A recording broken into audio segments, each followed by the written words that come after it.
So you're opening? I'm doing libation. Very nice. Okay. I'll see you later. Okay, where you going? I'm sitting over there. Okay, I'll come as soon as I finish libation. I'll come over Yeah. there. Okay. Stay right here. Yeah, because I've got to leave before it's all over. So I'll just come over there and sit with you instead of here.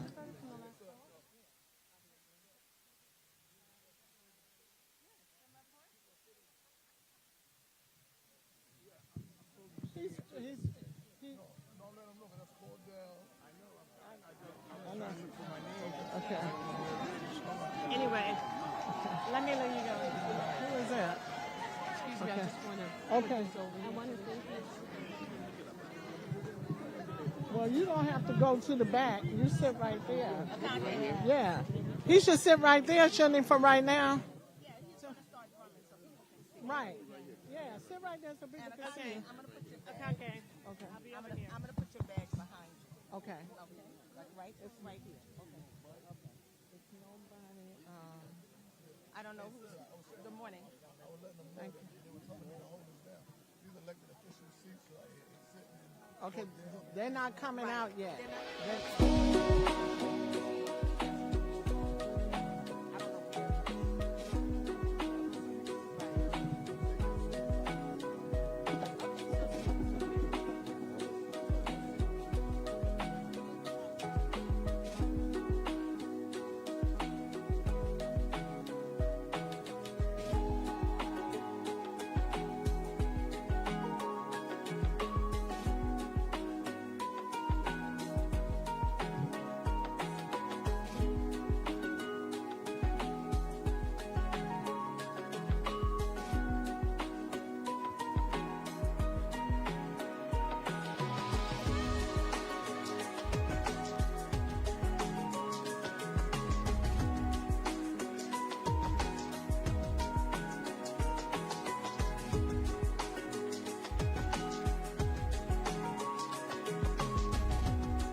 But no, he should have. Oh, that's why I don't see you. Okay.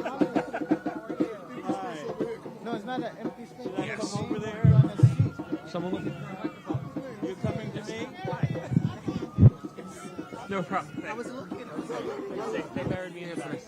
Thank you, honey.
Absolutely.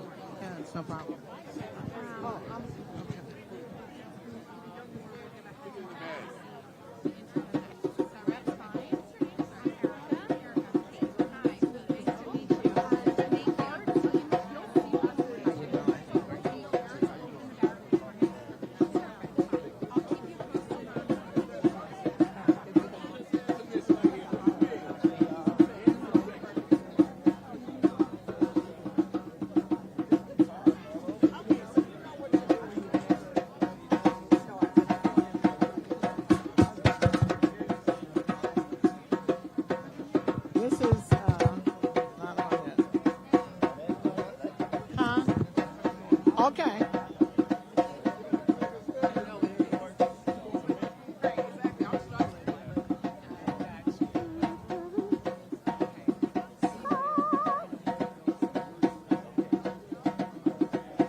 sorry?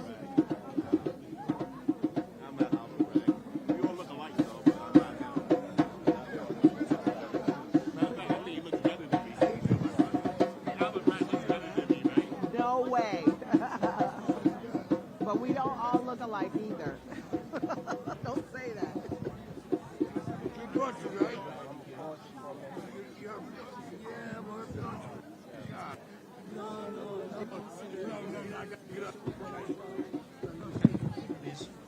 So, just as precautions, green light, we're good. And turn it off. Green light, you're good. Okay. Turn it. It's on right now. So when you're done, if you want to turn it off. They're gonna bring Queen Mother right here, okay? I asked her to sit next to me. It's on. Well, her and Doom, but he's all the way down there.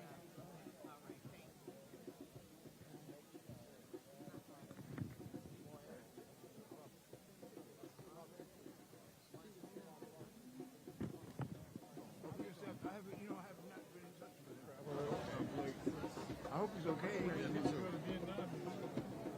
Okay, I'll come get you. I'm out there sitting next to Abiodun.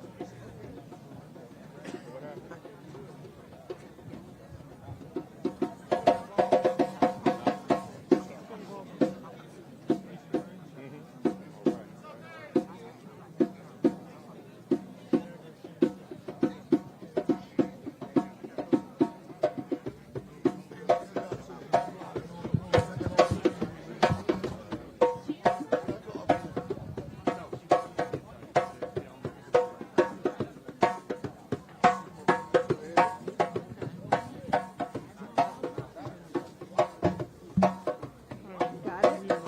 He's taking a picture of me. Just standing behind you. I'm sorry. You see Sharon? Yeah. 12-8. Sorry, guys. Excuse me. Sorry. Oh, hey.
Okay. For just for right now, Tobias. And then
you would be in DR, someplace warm. Went down for Thanksgiving. Wasn't bad. So, I'm not talking to him. I can't fit through there. Okay. Here we go. Mike is catching.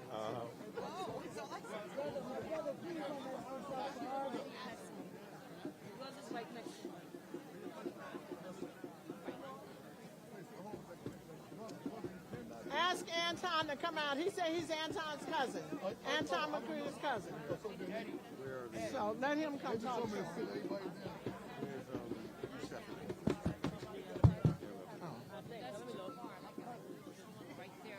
Not only she cheats.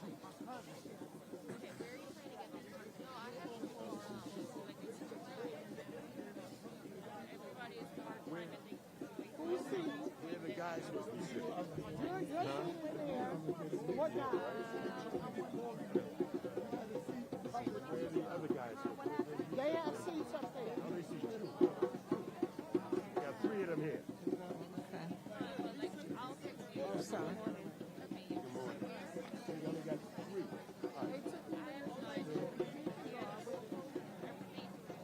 I'm just saying, only 2. You got 3.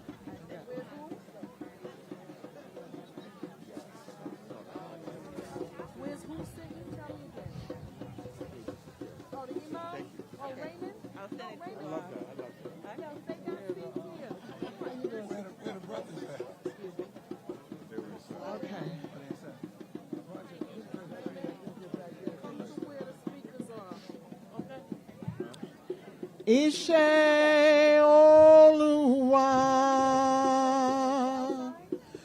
Kole Bajeo Ishe Oluwa Kole Bajeo Kole Bajeo Kole Bajeo Ishe Oluwa Kole Bajeo Ishe Oluwa Kole Bajeo Ishe Oluwa Kole Bajeo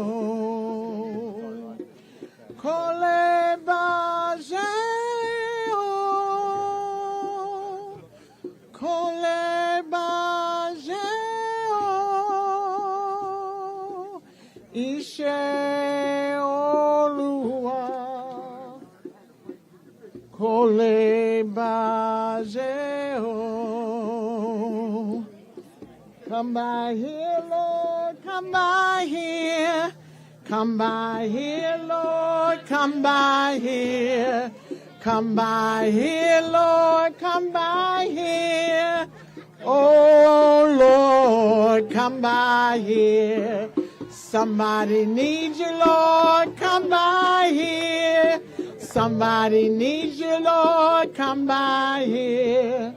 Somebody needs you, Lord, come by here. Oh, Lord, come by here. Somebody's praying, Lord, come by here. Somebody's praying, Lord, come by here. Somebody's praying, Lord, come by here. Oh, Lord, come by. Are the Exonerated Five seated yet? Okay. Okay. He's not coming. Okay. Here, but I don't know. He's not at his seat. While we're waiting, greetings, Alafia, Hola, Assalamu alaikum, Mengadef, greetings, welcome, hello, Hotep. I'm Reverend Rhonda Akanke Oyamuiwa McLean Noor. If you are down front, please have a seat. so that, Step back a little bit, please. and would everybody on my right step back 3 steps so that the other speakers can get by. And also, can you ask members of the Exonerated Five families who are not seated to come to the front? We're going to have to ask them to look it up and move. If you, when I say I go, you say I may. I go? I go means I need your attention. I have something very important. When you say I may, you're saying I'm listening and waiting to hear what you have to say. I go? I go. So, So. if anybody is a family member, one second. If you are a family member of the Exonerated Five, please come to the front now. Because we need to seat you. If you're a family member, okay. Thank you. Thank All right, you. Thank you. My president. Hey, Dad.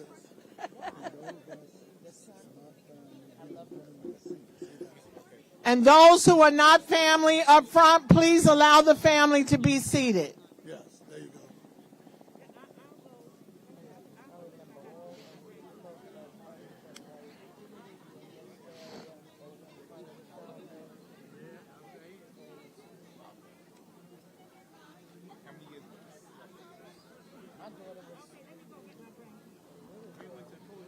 Okay.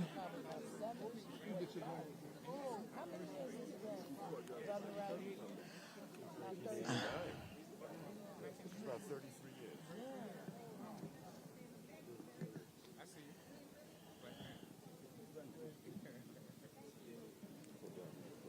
That's what I'm saying. Oh, I said, come on, cuz, yeah. This little light of mine, I'm gonna let it shine. This little light of mine, I'm gonna let it shine. This little light of mine, I'm gonna let it shine. Let it shine, let it shine, let it shine. Everywhere I go, everywhere I go. Try singing, it'll warm you up. Everywhere I go, I'm gonna let it shine. Everywhere I go, I'm gonna let it shine. Let it shine, let it shine, let it shine. All in my heart, all in my heart, I'm gonna let it shine. All in my heart, I'm gonna let it shine. All in my heart, I'm gonna let it shine. Let it shine, let it shine, let it shine. Last verse. Everywhere I go, everywhere I go. What you gonna do? I'm gonna let it shine. What? Everywhere I go, I'm gonna let it shine. Everywhere I go, I'm gonna let it shine. Let it shine, let it shine, let it shine. Right here on this space. I'm gonna let it shine. Right here in this space. I'm gonna let it shine. Right here on this space. I'm gonna let it shine. Let it shine, let it shine, let it shine. Did Miss Salaam get back yet? Did she get back with the grandchildren yet? Keep it going, sis. Okay. All right. Miss Salaam, we're waiting for you to do libation. Hold up for a second. Huh?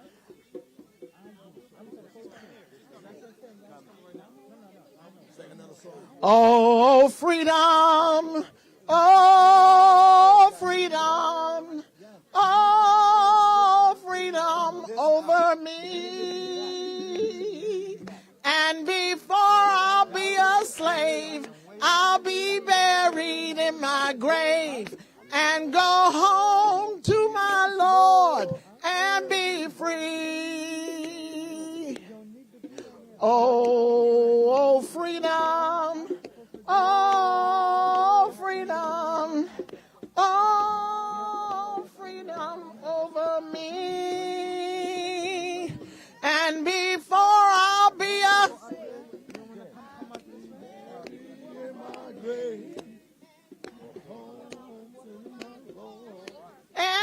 be free.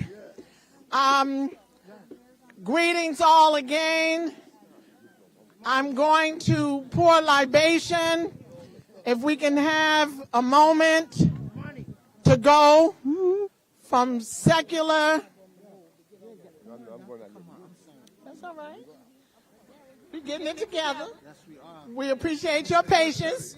We're getting it together. Nobody moving, so crowded. This is legendary today. You have to come out. You have to come from the podium. You have to come out here. You have to move back. You have to move back. You have to move back. Everybody has to move back. So, let us go from secular to sacred space, because this is a sacred space right now. All of us here together, and what the day represents.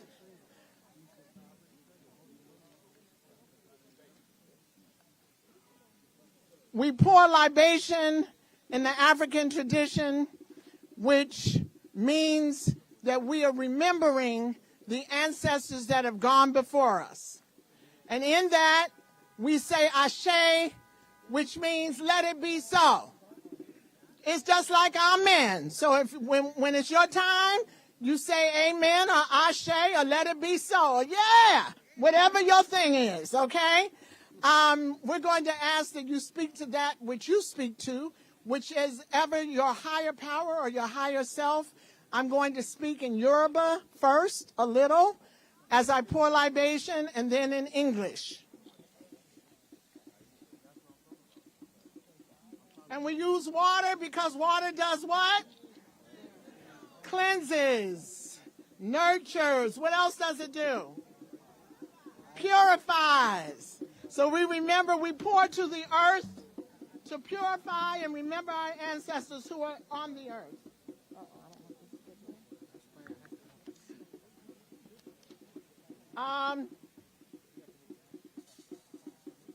Abiodun, and what other elders?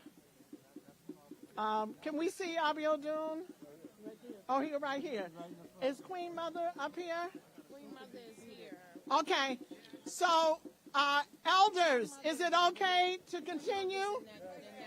Yes, okay, here she is. All right. Omi tutu, ona tutu, ile tutu, tutu labrore. Mojuba oludamare, Mojuba Orisha, Mojuba Egungun, Mojuba, all the Orisha, all the ancestors. Mojuba, our collective ancestors. Malcolm X, Harriet Tubman, Martin Luther King, Mary McLeod Bethune, Marcus Garvey, Lawrence Lucas, Fannie Lou Hamer, Matt Turner, Ashe, Ashe, Ashe, Ashe, Ashe.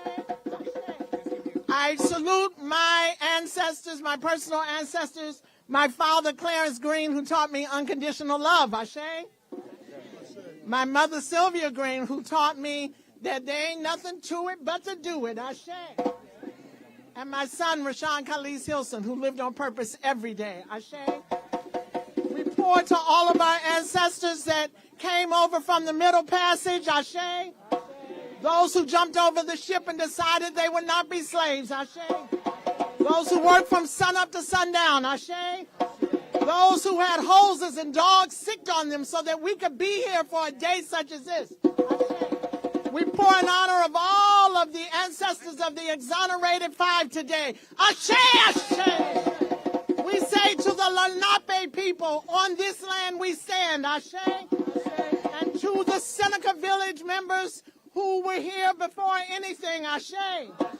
And to all of those ancestors, known and unknown, whose names we don't know, but who made a way and paved a way for the Exonerated Five to be able to stand in the midst of pain and brutality and conflict and all the oppression that they face, to be able to stand here today and a gate be named after them. We say thank you, ancestors.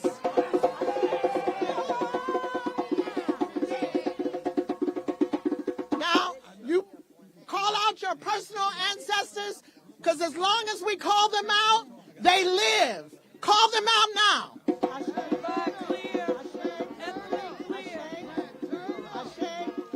Ashe, Ashe, Ashe. And we give thanks. We give thanks to the Almighty to be able to have breath today, because there are a lot of people who didn't wake up this morning, and there are a lot of people that did not live to the fullest of their lives like we are right now. So we remember all of them, and we ask that this space and this place be blessed by our ancestors. They are here.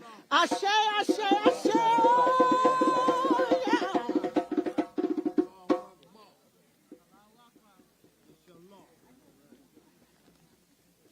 Ishe Oluwa, Kole Bajeo. Ishe Oluwa, Kole Bajeo. That means what God has created, nothing or no one can destroy. Ashe, Ashe, Ashe, oh yeah. Please, everybody to the right of me, thank you. They hear us, and they are here to present and represent on this special occasion. Please step back. If everybody to my right takes 5 steps back, we will be good. The press will be able to see. Everybody to my right, start moving. 5 steps. Everybody take 5 steps. I'm ready.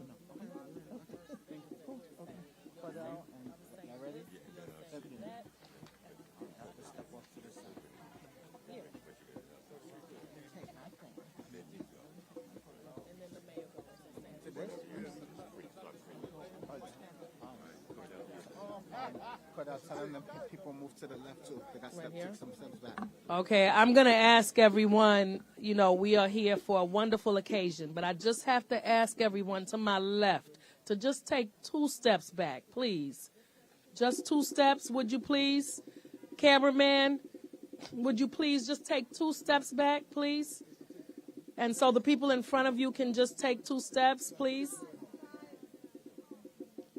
Thank you so much. Thank you. Good morning, everyone. Oh, come on. Y'all are still sleeping. Good morning. Come on now. This is Harlem. And I see some Brooklyn. You know y'all know how to say good morning. All right. So I'm here. I've been given the task to welcome everyone here to Central Park. This is Central Park. We are here at the Dana Center, and this is an historic day as we unveil the gate of the exonerated. Yeah.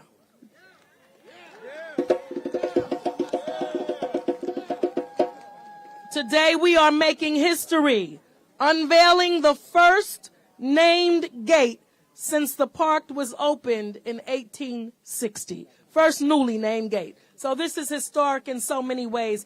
I'm not going to be long because it's so hot out here. You want to introduce the mayor? Yes, we're going to put him on right away. Would you like me to do that? Okay. We're going to have a little change in program because, schedules are what they are. We have people here who have the great job of running our city. And he stopped by today and he wanted to give some remarks and speak to us. I give to you the mayor of the city of New York, Eric Adams. Let's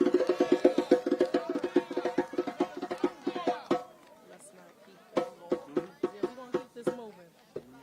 Come on, Mr. Mayor. Come on, Mr. Mayor.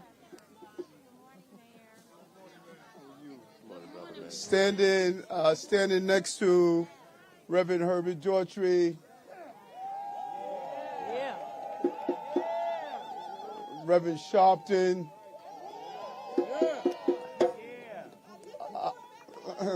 I know he's not here. If he is, I didn't see him. But Brother Bill Perkins, Sister Cadell, and I know history has an opportunity to rewrite the lines, but if we could just spend some time of reflecting on the historical moment of the Exonerated Five and what not only they meant to many of us, but those of us who were on the front line of this battle from the time that it happened. It was a challenging time to be in that department with 100 blacks in law enforcement who care and standing up and fighting on behalf of these brothers. We knew what happened to them was wrong, and we refused to remain silent during the entire moment. And they stood firm. They stood tall. Their mothers, really just was so vociferous and focused on their children. And their story is our story. When their moms went to the precincts and their family members went to the precinct, I can only think about when I was in the department, mommy going through 103rd precinct trying to get Eric Adams out of that precinct after being attacked and brutalized by police officers. This is our story. The Exonerated Five is the American black boy man story. That's what it is. Yes. And so when this gate is placed here, it is sending a strong message. And I think all of our young men and boys, the Board of Education, Chancellor Banks, we should be having school trips to talk about this story, because as time moves forward, we believe that there were not real struggles to get us where we are right now, and we lose the historical moments that took place. That's why this is so significant, of making sure right here in Central Park that this gate is here. And so the Senator, thank you, former Assemblyman Wright, and all of you who have come together to make sure this moment happens. And to these soldiers here, you personify the black male experience, and I know you've been going over the country, and you need to continue to highlight and lift up the words that's important. People should not get mixed up. Justice and safety are not divided. Being safe and make sure we do it the right way. It's not about just grabbing up black men and putting them in jail. It's about making sure that we use the justice system to get safety and justice. And I thank you. No matter what I was doing today, I wanted to be here, and we're going to make sure we give you a key, not only to lock this gate, but a key to the city, because you represent what we are. Thank you, brother, so much. Thank you. All right. Yes.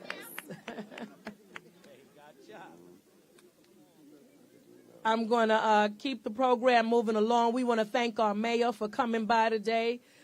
We appreciate him.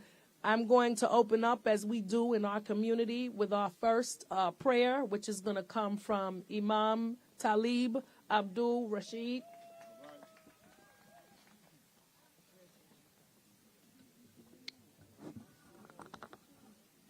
أعوذ بالله من الشيطان الرجيم بسم الله الرحمن الرحيم أشهد أن لا إله إلا الله وأن محمد رسول الله. I seek refuge in Allah from Satan, from Shaitan, the accursed devil. In the name of Allah, the merciful, the compassionate. Almighty God, God of justice, we thank you for this gathering today. You who are the creator of the heavens and the earth and all things in between. We call upon you by your many sacred names. We who are Muslims call you Allah. Some call you Almighty God. They call you Jah. They call you Mumba. They call you Dios. You are who you are. And it is you who we thank today for this moment. Moment of justice. A moment of exoneration. For without justice and exoneration, there can be no healing and reconciliation. We thank you for the mothers of our community. We thank you for the fathers and the elders of our community. We thank you for lifting up this sacred moment in time and space. Keep your hand, Almighty God, on our village. Even as we stand here today in this park that was once the home of Seneca Village, where our ancestors dwelled.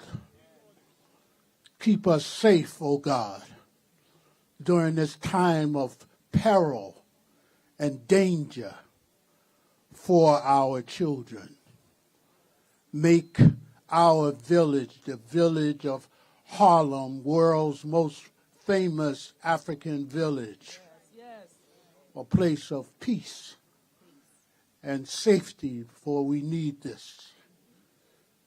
Our young men who in this space were victimized by those who wanted to make them modern-day Scottsboro boys. We ask your protection, that this be a safe space for the young lady who was attacked in this space by a predator in our community. We ask you to secure our community from all predators and to make this a place where the young and the elder are safe. And all of these things we ask in your most sacred names. Ameen and amen. Allahu Akbar.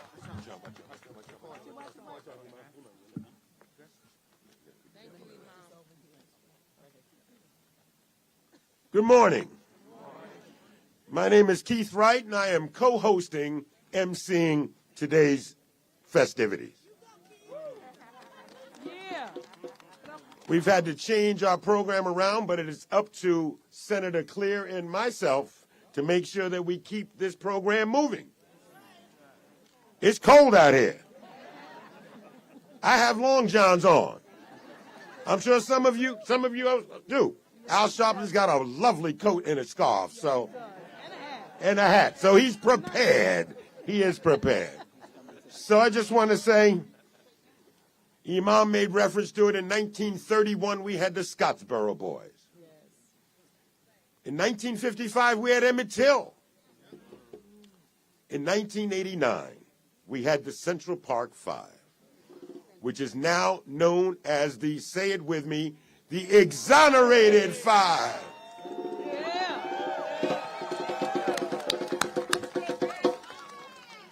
These gates are being christened today, and they will symbolize that an injustice took place. A travesty of injustice took place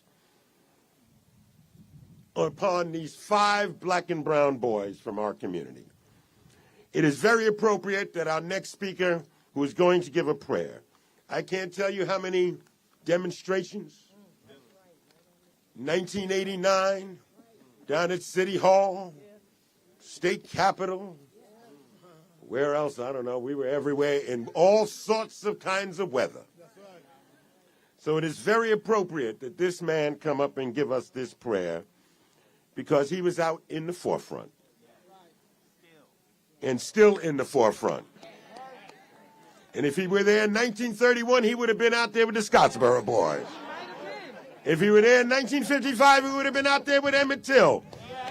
I give to you our demonstrator, our disruptor, the Reverend Al Sharpton.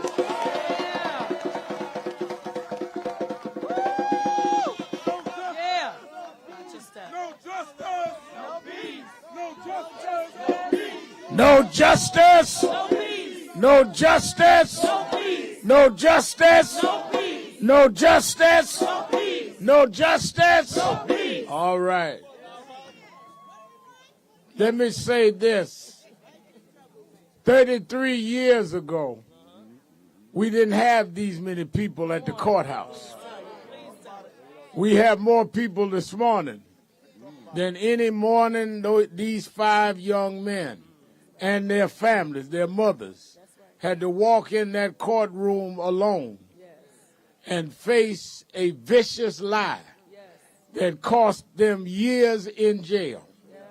Let us not act like this is something that is not also continuing to happen today. Because the Exonerated Five is symbolic of many that need to still be exonerated. In this same park not long ago, a brother that was out here dealing with birds was accused of a crime in the same park. So we're not finished with the struggle, but we are showing today that we have won some battles in the struggle. But it cost them years of their life. But this gate will show that we can make a mark to show that we are a community that don't abandon freedom and don't abandon justice and don't abandon our young men. Let a gate be erected.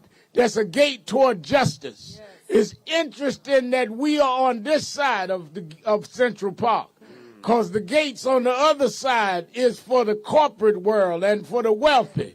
But there's a gate on this side of freedom fighters, of liberation seekers, of those that want to stand up for those that's been treated unjust. In the irony of this, Imam, is God in his own way, on the same day the Congress is going to recommend criminal charges against Donald Trump, is the same day. Come on now. Come on. Yeah. It's the same day that the Exonerated Five get their gate. Let's not forget 33 years ago, Donald Trump took out ads in newspapers calling for their execution. And on the day that they get a gate in Harlem, they're executing referrals to have criminal charges entertained on Donald Trump. There is a God in Harlem.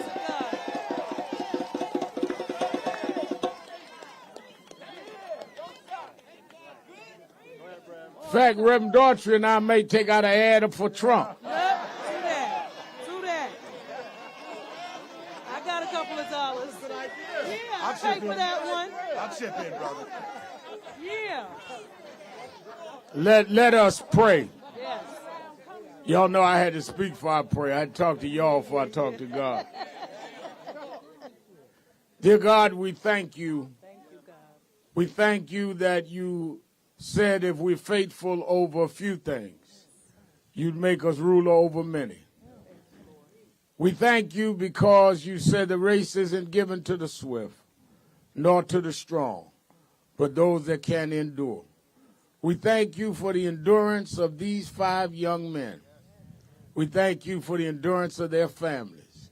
We thank you for those few of us that stood with them at that time, Bill Perkins and Cordell and Alambe and many of us that were castigated, cartooned, and lampooned. But we believed in these young men. And now babies unborn will come and see a gate in Harlem and ask, what does that mean? And just like our parents told us about the Scottsboro boys, as long as there's a Central Park, the story will be told about these 5 young men. Give them the strength to stand and hold the shoulders of the historic figures they have become, that they're an example that we can stand and never bow and be exonerated in the end. Bless our officials, Mark Levine and Keisha Sutton, that fought to make this day happen, because it's not about them. They are about us. And it's about not tomorrow's newspaper, but about what history will say centuries from now. That's why this gate is important. And we will give you the praise, and the glory and honor shall be thine, not ours. These blessings we ask in your name. Amen. Thank you, sir. Thank you. Excellent.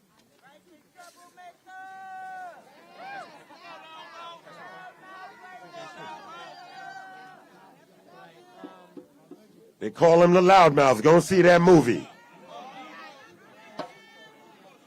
So if there's one person's face that I wish to see, I don't want to see him here, but I would love to see Donald Trump's face after the unveiling of these gates. Someone please send me that picture. Take an ad. And I think it's a good idea. We may want to contribute as a community to take out an ad in the paper, in the New York Times maybe, about Donald Trump.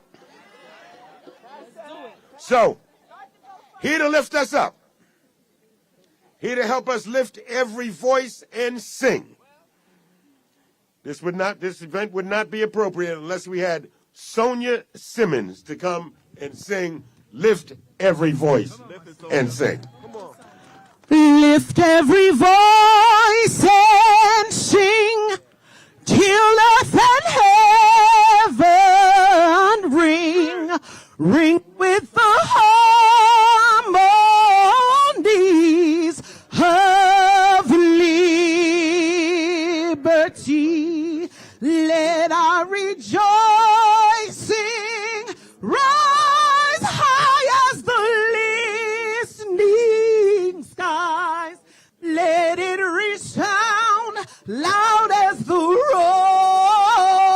rolling seas.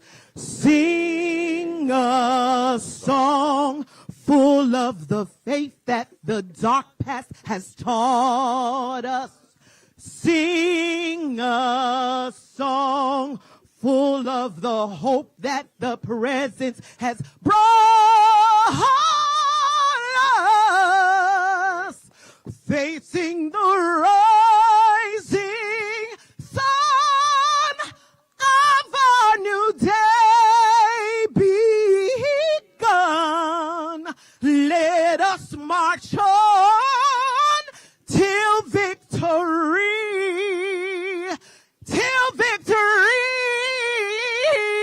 is won.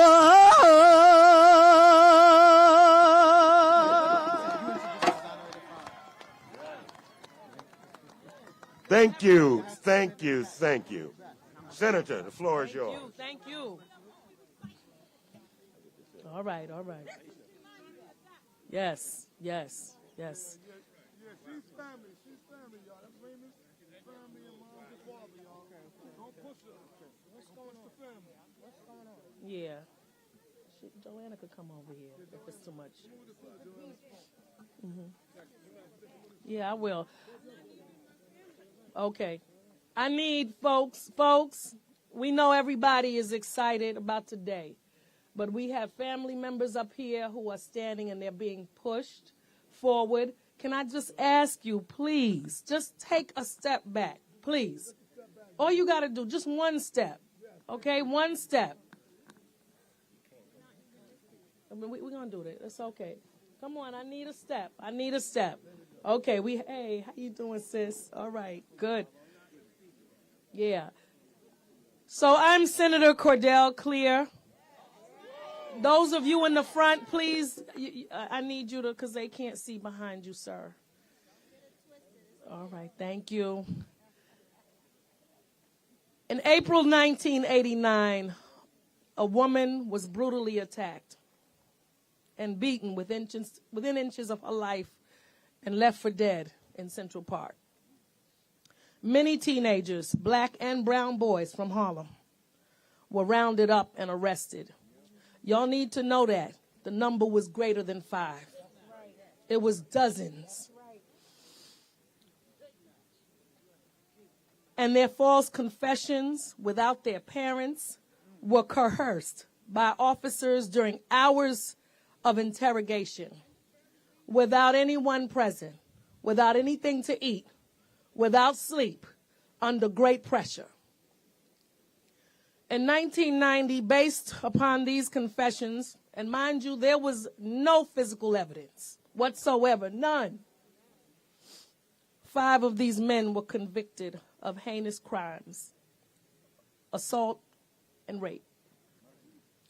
In 2002, after serving 7 to 11 years in prison, the real rapist came forward and confessed to the crime. God bless him for that. After a review by then Manhattan DA Robert Morgenthal's office, the convictions were overturned. Under pressure. I was there. I remember. It was done, but it was pressure. And we were that pressure. Well, there was a lot more problems. 99 of them. Linda Fairstein was one of them. Don't bring it back to me, because we'll be here all morning, and I don't want to do that. I don't want to do that. But on December 19th, 2002, Keith Lilly, each of the accused was exonerated. And I'm going to interject right here to lift up the name of Bill Perkins, who was a city councilman, but before that a district leader, living right here in this development, Schaumburg. And he stood with these young men and their families in the midst of death threats, insults, and every manner of put down and degradation you could imagine. And these are the things you don't hear about. The phone calls, the letters, the people wishing him dead because he was supporting what he knew was right. So I lift him up today. He could not be here. I was privileged to be a staff member of his at the time. Keith Lilly, my co-leader and co-worker, is here today. Both former, is here today. But those were those times. These now men, because they were children, y'all. Please remember that they were children. These were children.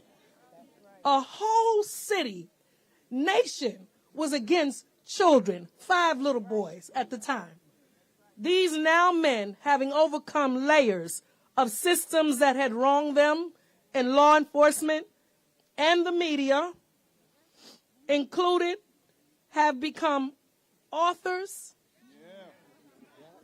entrepreneurs, inspirational speakers, activists, and most importantly, regular, everyday citizens. I didn't say actor. Okay, we can add a whole list. They're fathers and brothers and scholars. Anybody else? Parents. Well, I said that. I said fathers. Nephews, auntie. I love y'all. Role models. And you deserve it all. So without any further words, I want to introduce you to a young lady who took on the responsibility of making sure that this day occurred. And I was in some of those meetings. I can tell you, it was not easy. You ever heard of herding cats? That would be the closest. But it was a labor of love and commitment. And when we approach things in that manner, they always come out well. So I give to you the chair of Community Board 10, Miss Cicely Harris.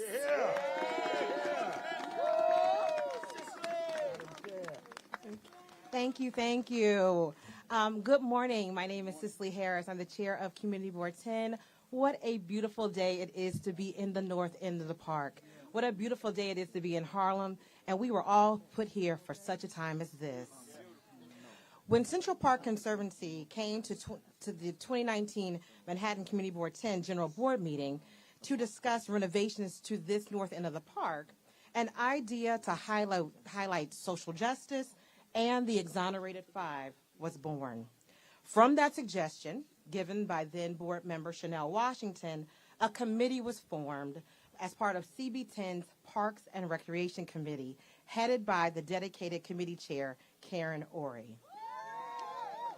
We partnered with community organizations like Justice for the Wrongfully Incarcerated and government agencies like New York City Parks Department and Central Park Conservancy. We also spoke to constituents, religious leaders, and elected officials who are all here today. Community Board 10 unanimously passed a resolution to support a permanent exhibit in the park. We then presented our idea to former Borough President Gail Brewer, who immediately saw the importance of this initiative and encouraged us to not only present to the community boards around the park, but to do a borough-wide resolution that all the community boards would weigh in and support this project. In 2021, the Borough Board passed a unanimous borough-wide resolution to support an exhibit that tells the story of the Exonerated Five and the overall continuous fight for social justice. From a small group to an even smaller group known as the Manhattan Community Board Task Force, which includes, and I want to say their names because it's important that we say their names. It included the Exonerated Five, Antron McCray, Kevin Richardson, Yusef Salaam, Raymond Santana, Corey Wise, members from the Community Board, me, Cicely Harris, Shatik Mitchell, the district manager, Tahani Abushi, Karen Ori, Stephanie Palmer, and community members, Lane Adazio, Rebecca Brown, Prince Hunt, Rosario Mendez, John Reddick, Aisha Salaam, Miss Sharon Salaam, Joanna Santana, Karina Smith, Keisha Sutton James, and Terry Wisdom. It was these dedicated people that got us to this point here today. This project is representative of the community, namely the Harlem community, but also on a larger scale, the borough of Manhattan coming together to realize a sole initiative to bring light to social justice. A gate is an opening, an entrance, a way to welcome someone into an environment or an atmosphere. This park has many gates that tell the different stories of all New Yorkers, but now it has the gate of the exonerated. This gate tells a Harlem story, but it also echoes the story of so many Black, brown, and economically disadvantaged people throughout history and throughout the world. So it is only fitting that the most iconic park in the world tell this critical story to the world. Thank you.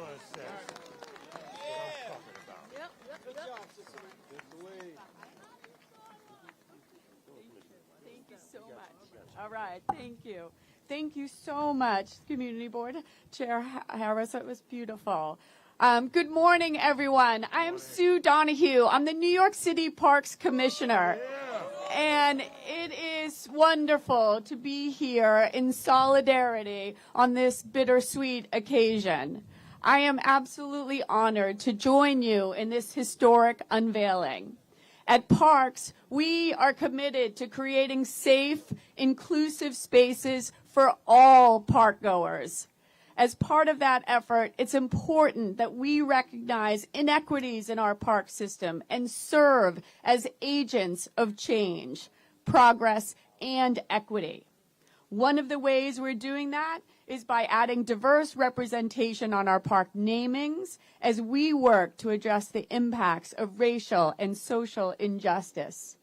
We are very proud that from this day forward, this gate will honor the experienced struggle of all those who are and who have been wrongly incarcerated, especially the Exonerated Five.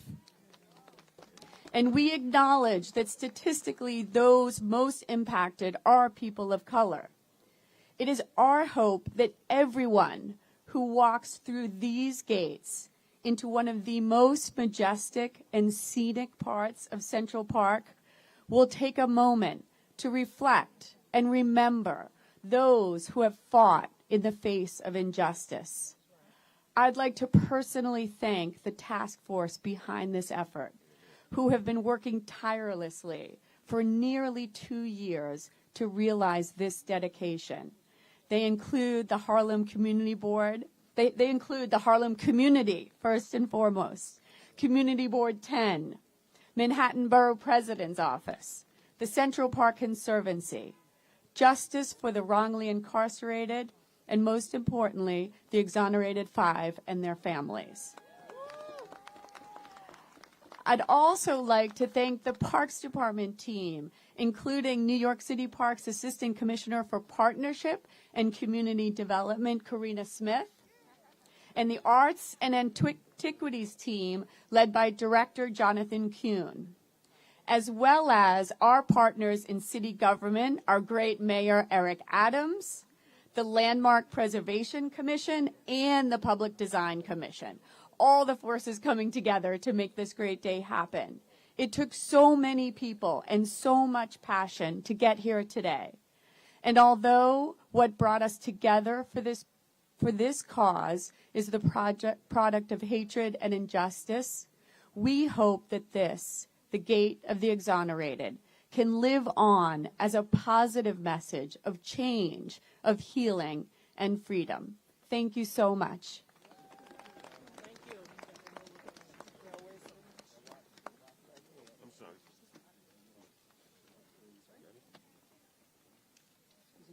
Okay.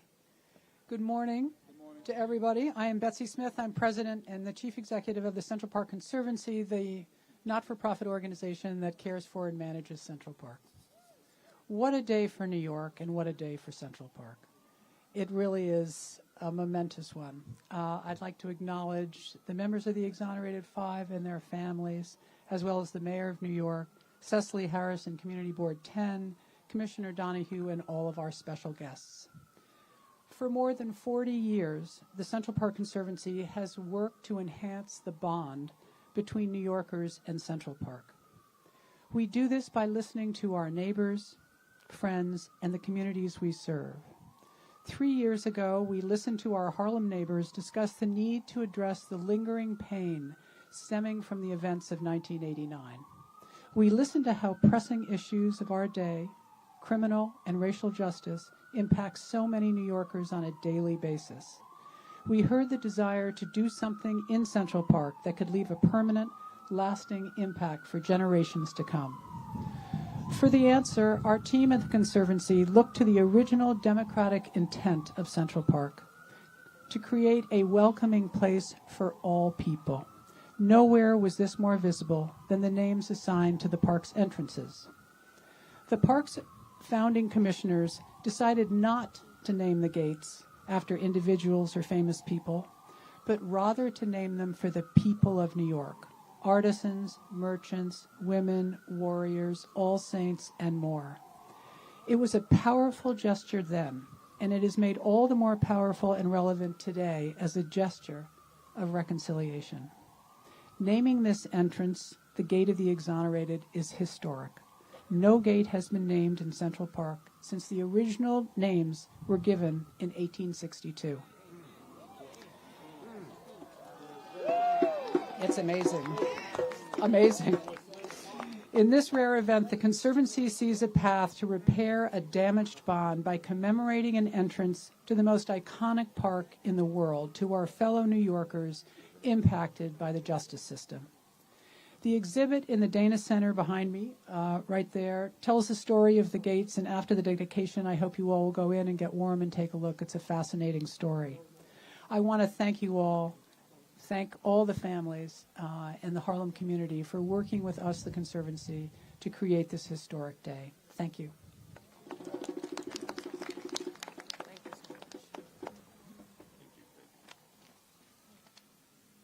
All right.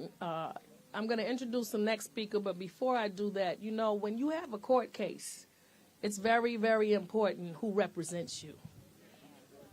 And we had some phenomenal attorneys who didn't just act as attorneys.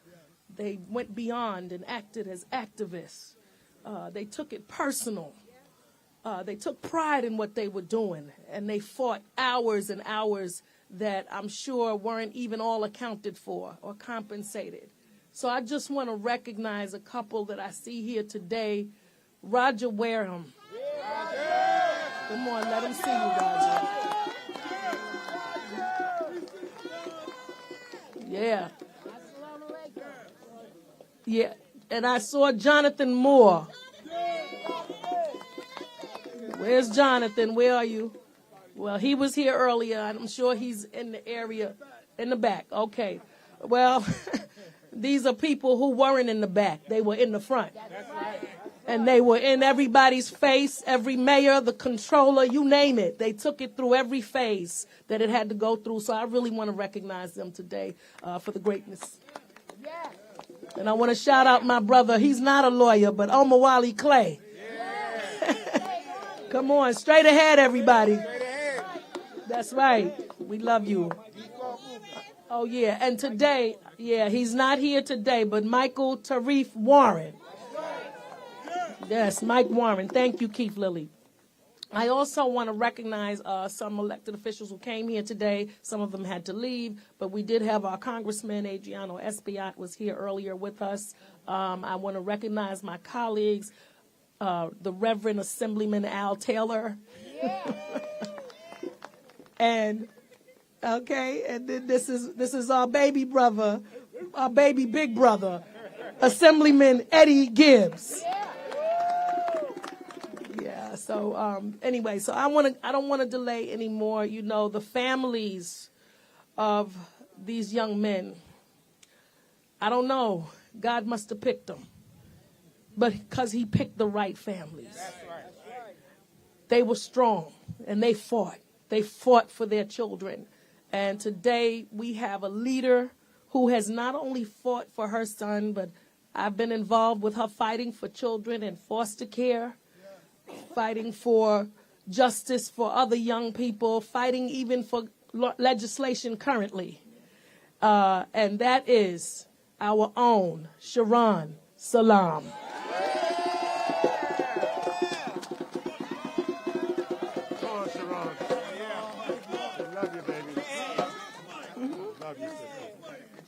Mm-hmm. That's my mama.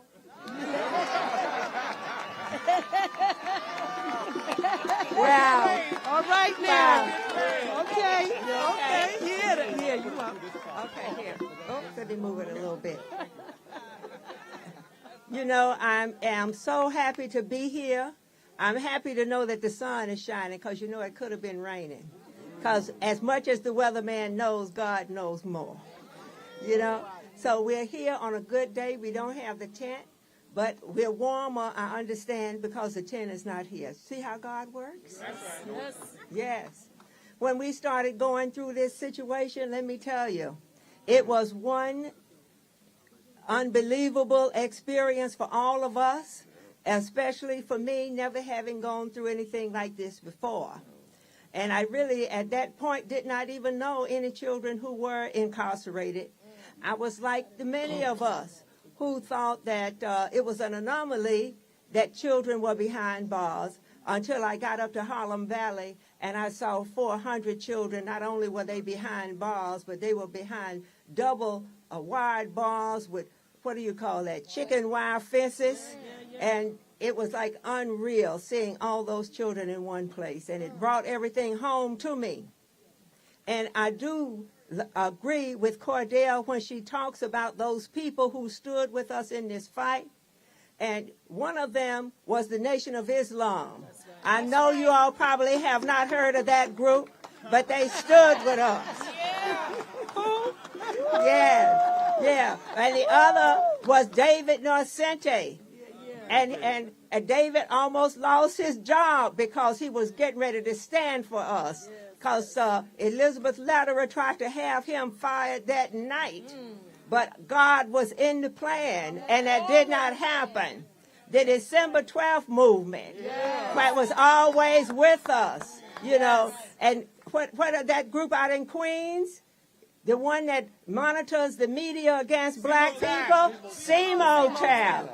People who had been in this struggle, people who you did not have to explain what was going on because they had lived it and they knew what was going on. They had been around a long, long time. And let us not forget that, who was that man now? That warrior, the one they call that warrior, what is his name again? Alton Maddox. Alton Maddox, that warrior, he stood with us along with his movement. And Al Sharpton at that time, you might not remember, but they were both in the same movement at the same place, working out of a place called a Slave Theater. That's right. Right out in Brooklyn. I remember. That's right. Because when you go through these triumphant experiences, it's hard to forget all the bad memories. You try to move on, but some of those movement memories move with you as you go through this process. Now, a lot of people say, oh, yes, Reverend Daltrey. Don't let me forget him. Don't let me forget him. And he's here with us today. He was there with us, too.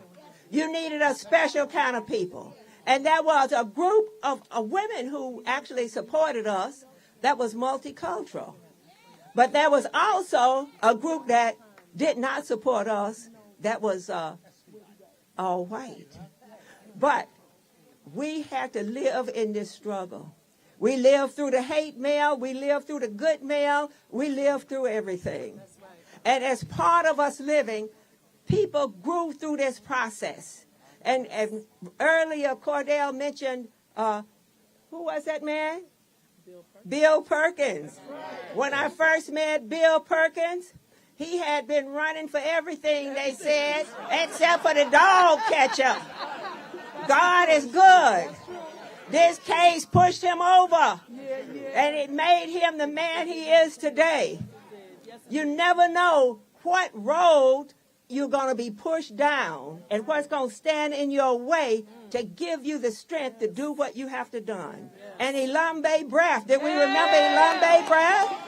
Did we remember Namza breath? Did we remember my sisters, my brothers, and my cousin Marilyn, who went to the police station with us that night and stood with us all night as we tried to get our children out? And many of you we met that night while we were waiting for the police to let people go. We met you for the first time. And I remember I met, who was it? I said to Angie Cuffey, I didn't even know who she was, but I recognized her from the building. And I said, is your son here? She said, no, it's my brother. I didn't know what was going on because they tried to keep everything from us. They tried to keep us in silence so that they could do their deed for the evening. But you could tell something was going on. I knew that because my son was there. If nothing was going on, he'd be at home in the bed. We have to stay focused on what it is we have to do. This started in 1989. In 2002, those young people were acquitted. The majority of the people who had been in jail had already served their full terms. 10 years they were given. Except for Corey Wise, he was given 15. 10 years they had served. In jail, out of jail, as American sexual predators on the top of Megan's list. You can't get a job as a sexual predator and your name is at the top of the list. You have to work through it, and it was people like Kinshasa that helped us work through this and gave us jobs. And Jim Horton, who helped them, people who believed in the movement. That's fight back. Fight back. Many of you, yes, many of you don't know these people today. Because some of us are not around. They're not here to hear that there's a gate being named. It's the gate of the exonerated. A gate that speaks to all people. Just like I started back then, trying to work out a strategy to get my son out of jail, to get my son out of prison, to save his name, to save his dignity, to make him be all he had to be, because I didn't want him to come out of jail crippled. I wanted him to be as whole as he could be. And we all stood together, all of us mothers. Some of them are not here today. Some of them have all passed away in their grave. And you have to yell loud. We are free. They've been exonerated. And hope somewhere the angels hear. We are exonerated. Your child is free. And we can move on with the glory of God in us always. We are one people. Yes. One people. And when we think of this movement, we have to think how we can help others. That's what we've always been about. Since the exoneration, we said we're going to help others. We're going to do what we can. We started with People United for Children. And when we did that flyer, we thought there was going to be a whole bunch of children. Thank you so much. We thought it was going to be a whole bunch of children that came in, a whole bunch of parents that came in, parents who needed help with their children in foster care. Just like them 400 that was up there at Harlem Valley. That's right. And in other prisons, all scattered around this state, we have children who are in there for murder. All kind of crimes. We haven't improved our system. We've made it worse. Many of these children are going to come out. They're going to be cripples when they come out, and they're going to need a helping hand. Who's going to offer them that help they need? Is it going to be you? You. Who? That's right. Be the one offering that hand. Because only through that hand are we going to make it. Only through that hand. That's why we started. And when the people came, they came from foster care.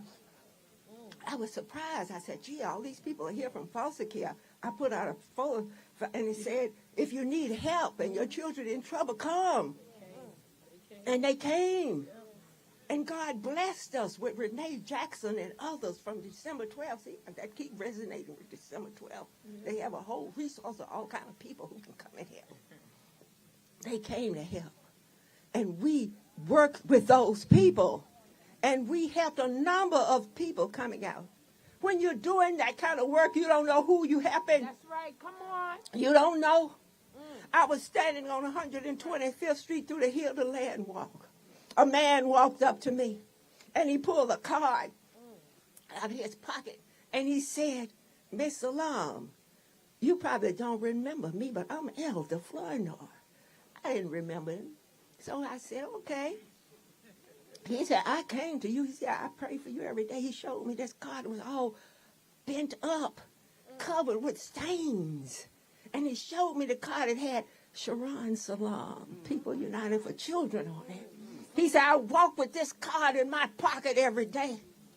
It's you that got me my children back, and we pray for you every day. You don't know what your work gonna lead to. Do it because it means something. It meant something to me to have this gate done. That's why I worked on it. It meant something to these boys to have the gate done. That's why they named it Gate of the Exonerated and not the Central Park 5. It meant something to all of us. And it meant something to this community. And this community, when they see it, I hope they feel uplifted in knowing that there's a way out of hell if you just hold on. Hold on. Keep walking. 1 foot ahead. Straight ahead. Right. Some way is coming for you. Yeah. It might not come the day you want. But it's coming. Praise the Lord. Yes. Amen. Allahu Akbar. Allahu Akbar. And I'm introducing a great person. Yes. A person who has been part of a group that has worked with us. Student minister, Arthur Muhammad from the Nation of Islam. Allahu Akbar. Walaikum assalam. Love you too. Let's give Sister Sharon Salaam a round of applause. No, we can do better than that. Let's give the mother of the struggle a round of applause. In the name of Allah, the Beneficent, the Merciful, I bear witness there is no God but Allah, and I bear witness that Muhammad is his messenger. Allow me to greet you, brothers and sisters, with the greeting words of peace. Assalamu alaikum. Even though it's cold in New York City, can you feel this energy? This is what New York feels like. This is what New York sounds like. Give yourselves a round of applause for enduring the cold and being here. I send you greetings from the Honorable Minister Louis Farrakhan, who loves New York City. He worked here for so many years. He gave us the Million Man March. Brothers and sisters, we stand here in unity with all of you New Yorkers as we anxiously await the unveiling of the gate. But let us remember that abomination precedes exoneration. And it was the abomination of being falsely accused, the abomination of being wrongly convicted, the abomination of falsifying evidence, the abomination of lying on the witness stand that brings about the exoneration that we have today. And unfortunately, abomination of the criminal justice system is the sad story for black and brown men and women in this city, in this country. Is that right or wrong? And as a result, we thank God that you have turned your pain into a campaign. But we can't think about those who died in jail and they did not get their day of exoneration. We can't forget about those who are languishing in the jails right now who have not got their exoneration. In fact, this gate shines a light on the fact that the criminal justice system has been criminal to us all. For justice is a principle of fair dealing. And so we got to be fair with each other. We got to represent justice to each other. So I thank you for standing with these brothers. I remember a young Yusef Salaam before the Central Park incident. He used to come to me as I was on 125th Street selling the Final Call newspaper. He would ask me questions about Islam. And so when I saw the brother on the news, I said, there's no way he could be guilty. A man so innocent, a man so pure of heart, a man so kind. I knew that they were lying. And so we want you to know that thousands, tens of thousands, millions of people prayed for you. Even though they weren't at the courthouse, there were people who prayed for you. There are millions of people who now know your story thanks to Netflix. So continue telling your story, because your story is the answer for all those who were denied justice. Last point on justice. Injustice breeds a sense of lack of confidence for the system. Injustice breeds a lack of trust for the system. Injustice breeds frustration and sometimes retaliation against the system, because freedom, justice, and equality is what we all must have. Thank you for listening. Assalamu alaikum.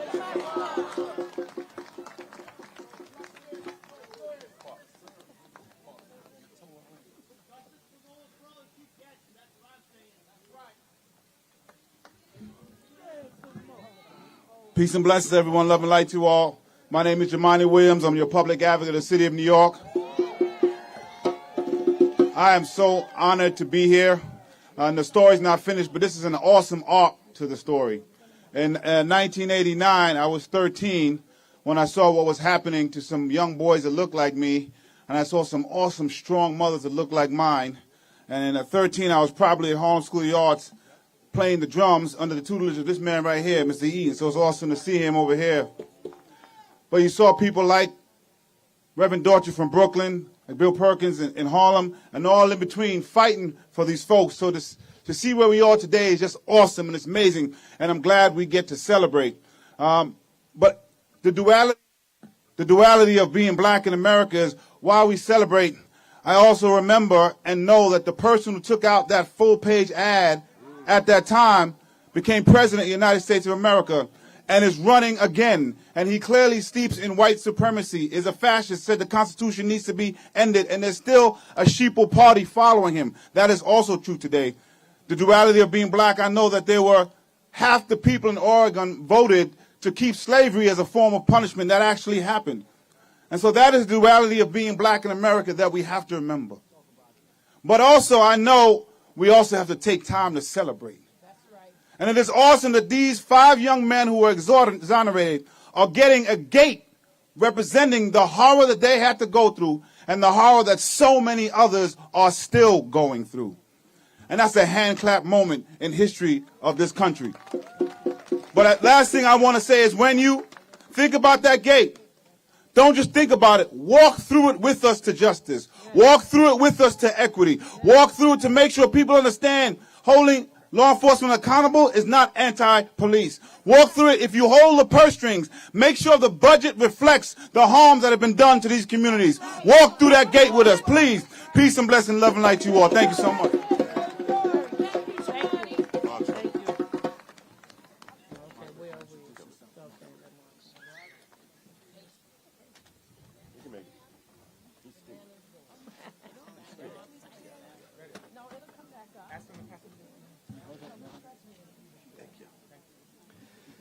Good afternoon, everyone. I'm Mark Levine, Manhattan Borough President. I'm honored to be with you. I want to uplift our phenomenal Deputy Manhattan Borough President, Keisha Sutton-James, who's right there. I am still blown away by the remarks of Mother Sharon Yusef. I hope some of you recording this put that online. That needs to go viral. Forgive me, Sharon Salaam. Did you all catch before when Bessie Smith said it's been 160 years since a gate has been renamed in Central Park? We are making history today. It should not have taken this long. This event should have happened years ago, but it is no less powerful for happening now. And as Reverend Sharpton pointed out, perhaps there's a higher meaning to the fact that we are here today when the former president, whose name I don't like to mention, is himself now confronting justice. Long overdue. Long overdue. We needed to be here today. We're here because of these 5 inspiring men, because of their determination and their resilience, their generosity of spirit. We're here because of their families, Sharon Salaam, and the mothers and the sisters and the fathers who struggled to bring us to this moment. We are here for the thousands of people who have been wrongly convicted and since exonerated. Thousands. We are here for people whose names we don't yet know. People who are in prison today, who were wrongly convicted, who have not yet been exonerated. We are reminded that this is an ongoing fight. This gate will be a reminder of this ongoing fight. We are here because of incredible leaders. Cordell Clear. How amazing is it that Cordell Clear is a state senator? She is phenomenal. We are here because of the great Keith Wright. We are here because of Bill Perkins, who took up this cause when almost no one else would. But I specifically want to uplift a group of people who are not elected officials, who do not get paid, who are almost never on television, but who made this possible. I'm talking about Community Board 10. Led by Cicely Harris. Could you stand up again, Cicely? Cicely is one of the most successful community board chairs we've had in New York City. Her tenure is coming to an end, but she has left an incredible legacy. One more applause for Chair Harris.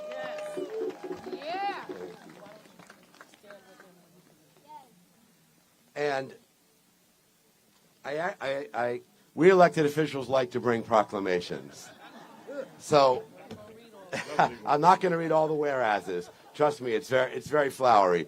But what I do want to read is the names of the community board leaders and the task force members who worked for years to make this possible. They were criticized. They were attacked.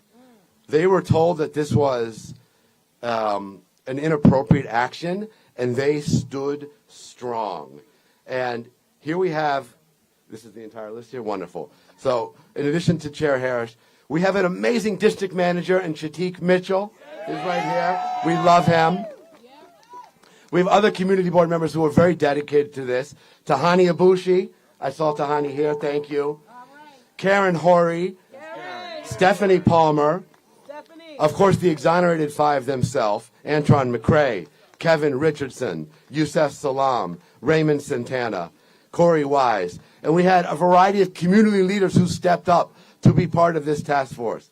Lane Adonizio from the Central Park Conservancy, Rebecca Brown from the Innocence Project, Prince Hunt from Justice for the Wrongly Incarcerated, Rosara Mendez, John Reddick, Aisha Salaam, Sharon Salaam, Joanna Santana, Karina Smith, and Keisha Sutton James.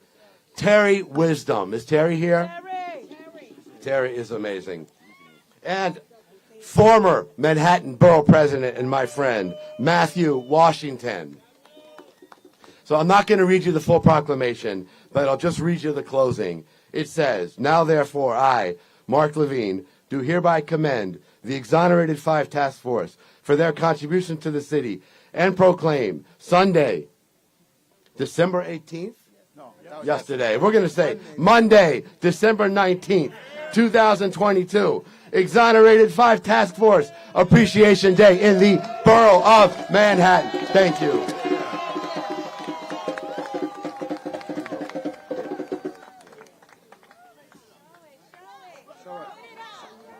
Hold it up. Hold up there. Hold it up. There you go.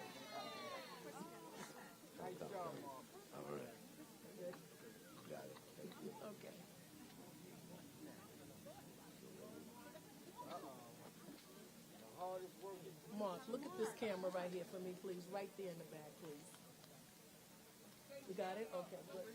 Oh, that way. Okay. This is Harlem. To the right. Okay, say two. Thank you. Oh, over here. Keisha. All right. Okay, Keisha. One more, right here. This is it. All right, we gotta go. All right, okay. Thank you so much. Thank you. Right here. Okay, great. You have those three things and do it later. Okay. You have those three things. Okay. I'm Gail Brewer, City Council member, and it's an honor to be here today. I want to say the Gate of the Exonerated is another milestone in the effort to create a Central Park that speaks to all New Yorkers, that is not only a historical landmark, but a space for living memories, and we're reshaping the image of a Central Park so that it reflects truthfully the history of the park and its people. The Gate of the Exonerated will remind us, as well as future generations, we talked about school kids coming here, so important, of a momentous era when issues of social justice once again reshaped the park, and of the historical role of the park as a space for civic engagement, where the reclamation of Seneca Village and the Gate of the Exonerated testify that Central Park must never, never, never become a place apart from the history of New York. Like others here today, I want to congratulate Cicely Harris, Chair, Community Board 10, Karen Horry, Chair, Parks and Recreation, CB10, and everybody from that amazing community board, and Ms. Salaam for shepherding the resolution that enabled the gate to be announced today on December 19th. And I thank the five amazing men, not only for being amazing, but understanding that this is exoneration for everybody, not just for them, but for everybody. They said that yesterday when we were at the museum, and it's very, very important and really speaks to all how great they are. It was great to see you at the museum, and I want to say to all of them, it's always an honor when I see you at events in Harlem or everywhere and anywhere. You were subjected to life devastating consequences as a result of this miscarriage of justice. You understand that, and you speak truth to justice every single time you talk.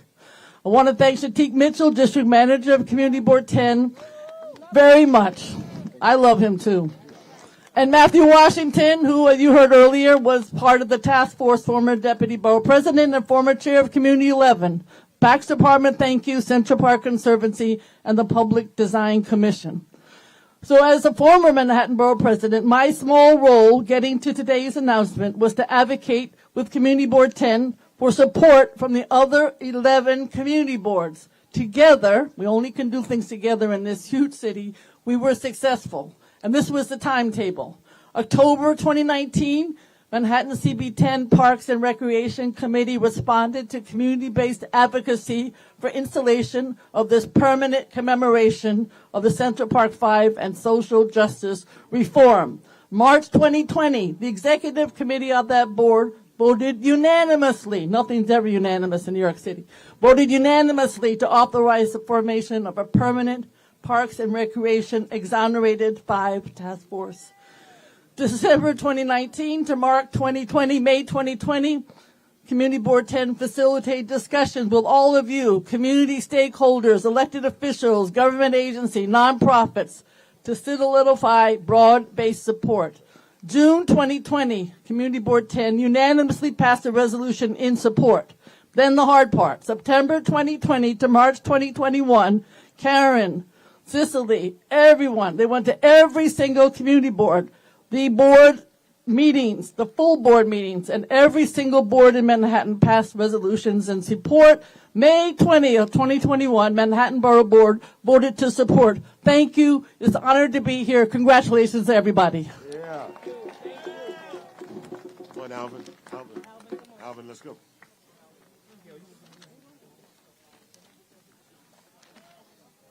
Thank you, D.A. Alvin Bragg, for standing for our young. Thank you for that. You all know who our next speaker is. Alvin. All of us, D.A. That's right.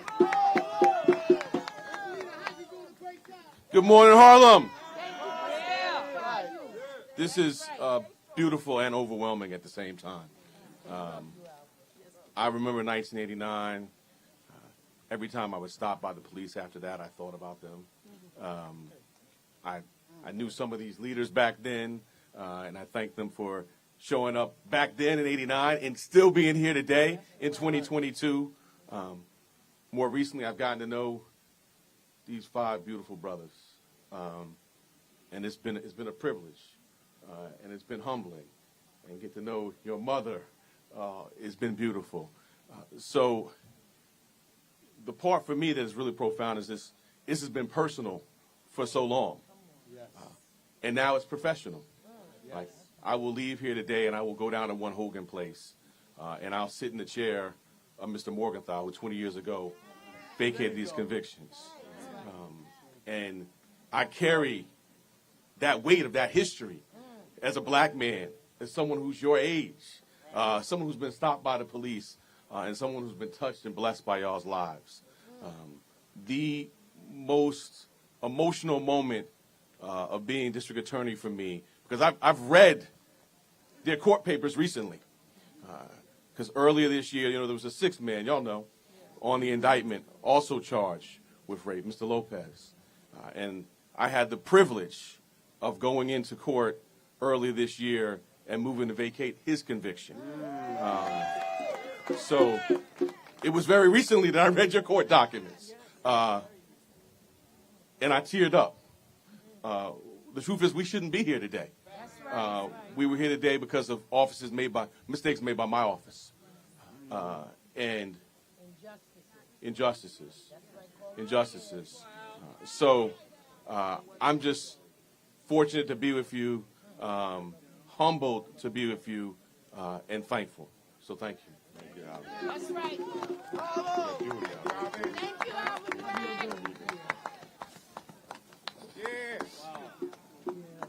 This is a very special day, everyone.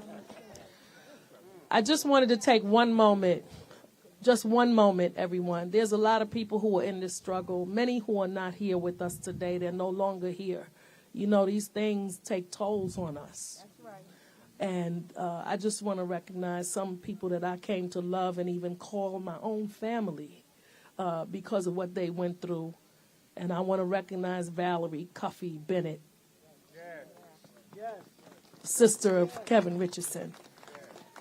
I want to recognize Linda McCrae, the mother of Antron McCrae, who fought. And I want to recognize Nati Colon, the grandmother of Raymond Santana. We want them to know that you're exonerated today, and this is why we are here. So I'm going to I think it's appropriate to introduce a community, more than an artist, an elder, a griot, if you will. Yeah. It's the Abio Doom. Our poet laureate. Right. Harlem's own. Worldwide known. That's right. Last poet. What a moment. What a moment. Are you feeling this? Can you make some noise?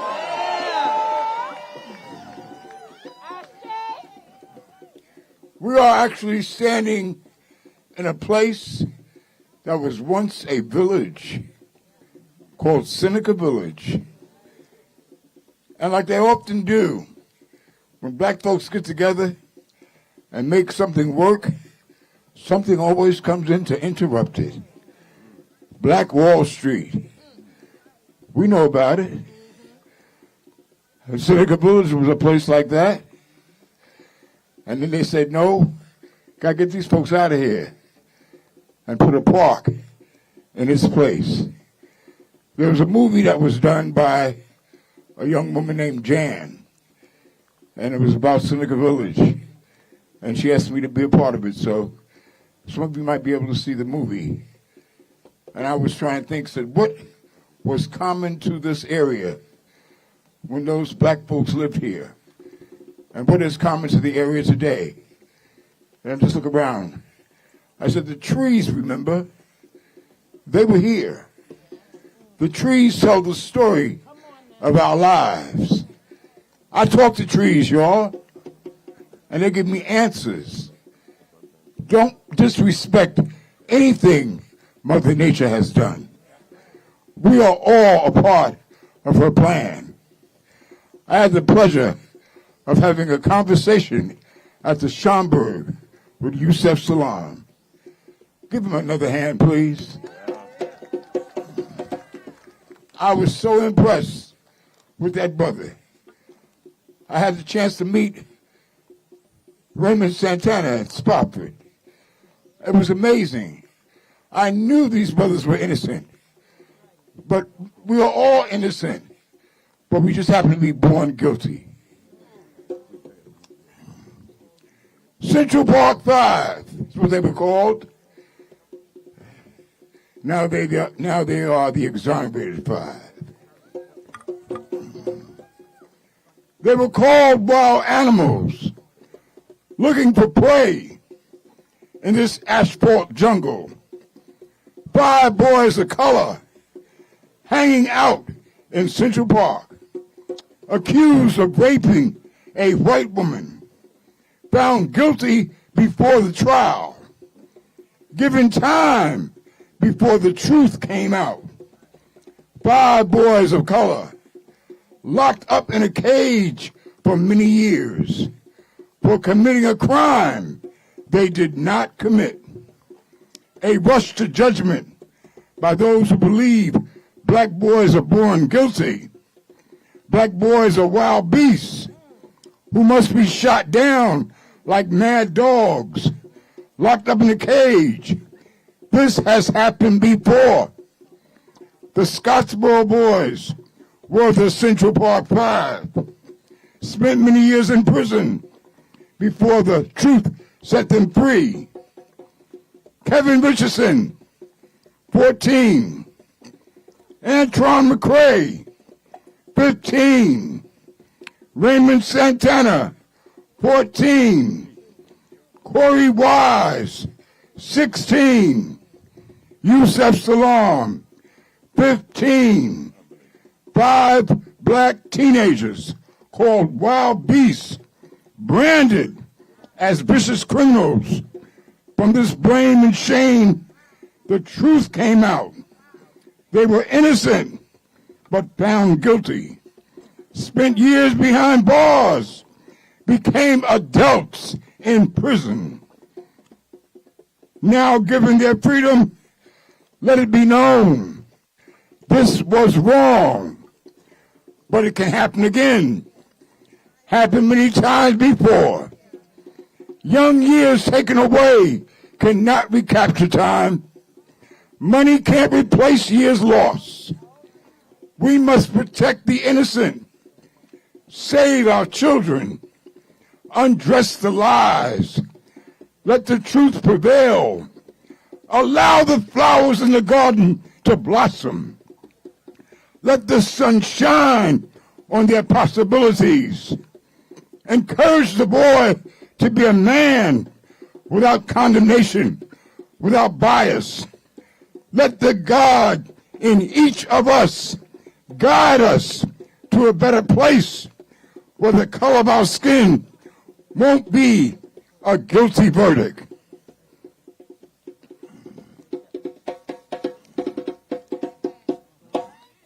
Thank you. Yeah.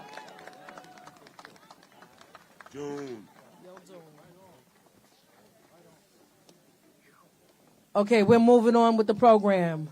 But we're going to it's just a little while longer, everybody, just a little bit. I want to remind y'all that there's a reception that follows over at the African Museum. And there'll be an opportunity for people to speak there as well. It was said many times today, mentioned, but I want to officially mention the name of Ilambe Brathwaite and Numsa Brathwaite. They were my neighbors. They are my neighbors. They were their neighbors, but they were mentors in this community. And they fought for justice on every level. And they didn't just fight for justice, they fought for these families. They educated us. And I can say that I learned much of my style of fighting from Ilambe and from Numsa, and I'm really thankful that we have them. Earlier I mentioned that the media was complicit with much of what happened to these young men. But I have to mention the media that told our story. And I see Bill Moore today from the Amsterdam News. We appreciate y'all telling our story because sometimes it's the way the story is told. We had an entire community that was indicted, an entire community that was convicted. Our parents told us to stay out of this park. Don't come in this park. Okay? People looked at our whole community in a negative way. So we're thankful when we do get people that tell our story and they tell it correctly. I turn this over to my co-host, former Assemblyman and our county leader, Keith Wright. Thank you, Senator. And we're coming to the end of our program. I know it's cold. You folks have been a wonderful, wonderful part of this program. If you want to get warm, why don't you give yourselves a round of applause? Let's get this. So we've heard his name before, and I too want to say a special thank you to then City Council person Bill Perkins. Certainly, he was in the forefront of this fight, and he knew these boys for a long time. So I just want to say thank you to Bill Perkins. Now, we've heard about the lawyers, but there's certainly two giants that I would be remiss if I didn't ask them to come up before we end this program. One is a lawyer. You've heard his name before. He was with December 12th. He still is. That's right. And also the people's pastor, a man who defended my father back in 1977. And actually today of the vacating of the convictions, December 19th, would be my father's 105th birthday. So it's appropriate that we are here. My son, my wife is here, his grandson. So I want to ask Roger Wareham, Dr. Herbert Daughtry, Roger Wareham, Reverend Daughtry, where are you? Reverend Herbert Daughtry. Did he leave? Reverend Dr. Herbert Daughtry, I give to you the people's lawyer, Roger Wareham. Reverend Daughtry's coming back? Please make way for Reverend Daughtry. He started the politics of the street, right? Remember that? What should he, what? No. Reverend Herbert Daughtry, here he comes.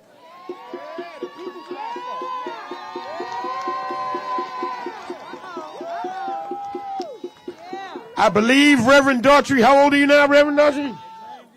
92 years old.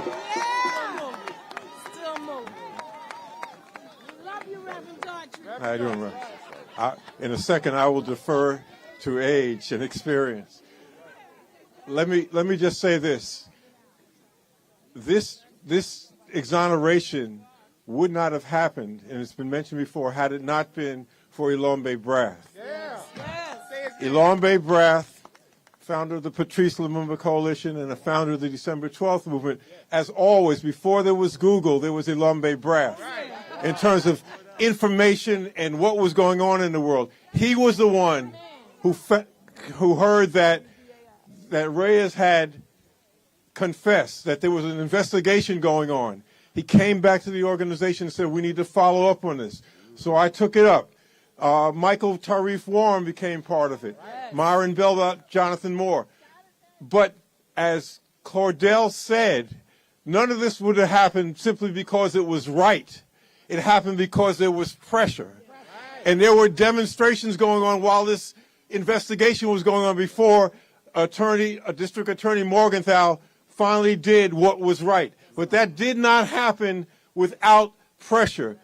The fact that they're exonerated is a victory, is a people's victory, and I think that's what we have to draw from it. This judicial system does not do things without pressure. It took 13 years after we got the exoneration. They deserve reparations. It was open and shut. Why did it take 12 years before that happened? Because there was a mayor, Bloomberg, who was defending the police department, whose position was that they still did it, even though the person who did it confessed to it. All of the physical evidence showed that he did it. There was nothing that tied them to it except the confessions that were coerced out of them. They refused to give in. People's pressure. We demonstrated in front of Trump's house. We made it an issue for the upcoming mayoral election, said anybody who wants to be elected mayor of the city of New York has to say that they're going to resolve this lawsuit.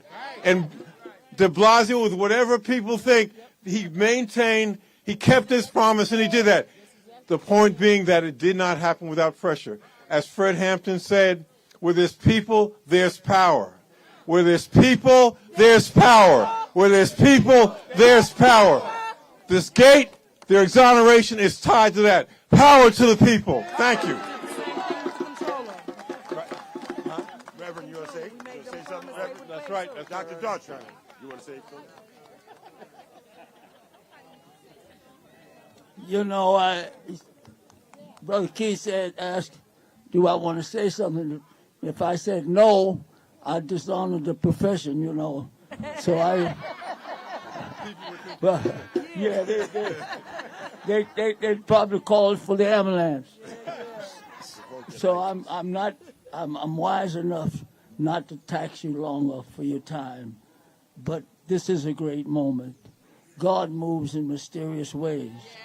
It's a day of infamy for the man who called our children all kinds of names. And yet it is a day of exoneration. Of course, we've already exonerated them, but a special day of remembrance, a special day of exoneration. So all who participated, man, after you got finished speaking, I'm glad I didn't follow you, because listen, I heard somebody say, and I said I was going to copy it. After you got finished speaking, Mr. Salaam, I feel like a donkey at the Kentucky Derby. So thank God. And Keith, you know, there's so many people. Cordell, Ham, so many people. Where's Keisha? Keisha, how can we always remember Percy Sutton, who's here? Yeah, the spirit is here. So again, I'm with you all the way, Deborah. I was arrested when I was 14, and I really was not guilty then. But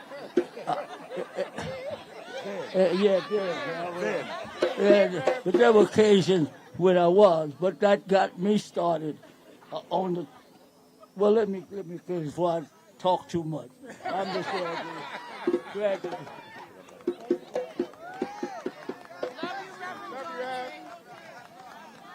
Round of applause for Reverend Daughtry, Roger Wareham, toiling in the vineyards. Without any further ado, I bring to you Kevin Richardson, Raymond Santana, Corey Wise could not be here with us today. Antron McQuay could not be with us today. Yusef Salaam. The reason why we are all here, please come up. Please come up. Let's stand up. Let's stand up. Stand up.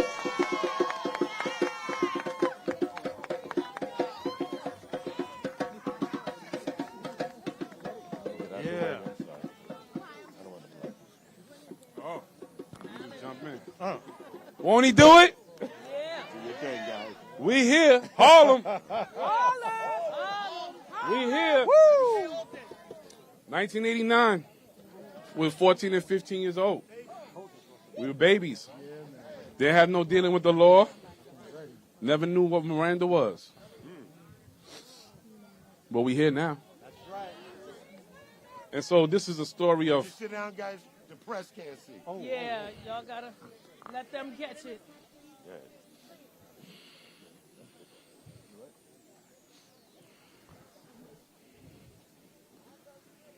Okay, and after y'all take this, could y'all please? Yeah. Thank you. Over 300 articles are written about us within the first 2 weeks of this case, dissecting the lives of 14 and 15-year-old kids. The labels urban terrorists, Wolfpack, Wilding. Those are the labels we were given. Ken Burns said that we was considered the 5 most hated human beings on the planet Earth. As 14 and 15-year-old kids. We received death threats, like we stated earlier. Family members thought we were guilty.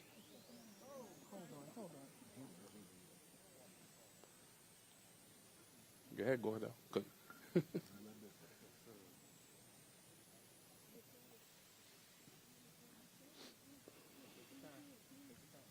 Answer that up.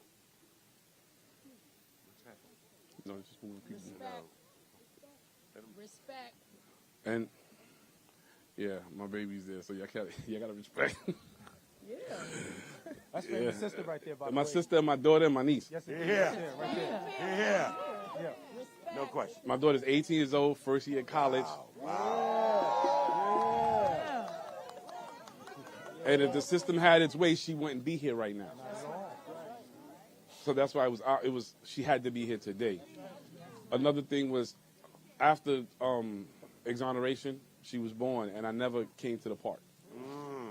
And many years, because we lived on 11th Street, and many years she would always beg to go to the park, and I never brought her in this direction. I always took her to the east side, because the playgrounds here were so beautiful that I knew she was going to ask.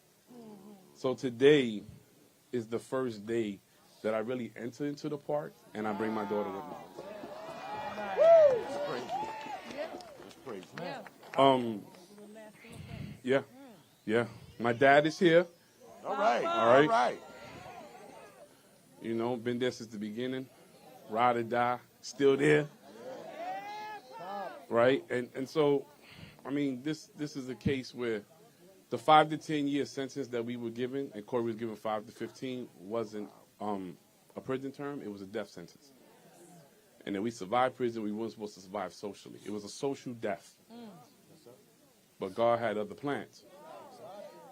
And while we sat in that fire, we grew and we became fighters. Yes. And so now when exoneration comes around and we come back out, we're grown, we're men. Yes. The 5 of us told our families, y'all can sit down, we're going to handle it now. And then they became the voices of the Central Park 5. And so for me, this is a joyous occasion because Harlem is here. Yes. You guys are here. Roger always used to tell us the fight is in the streets. Yes. It's with the people. Right. You can't. This is where it's going to be weighed and judged, and it shows today. What, we 30 years later? 33. See, I'm trying to tell you, I'm about 40. Yeah. From 14 to now, it's crazy. But so I don't want to dwell too much on the bad because this is a joyous occasion. This is a gate, right? This is going to be a base. This is going to be a pillar in the community where people can come and they can discuss this story.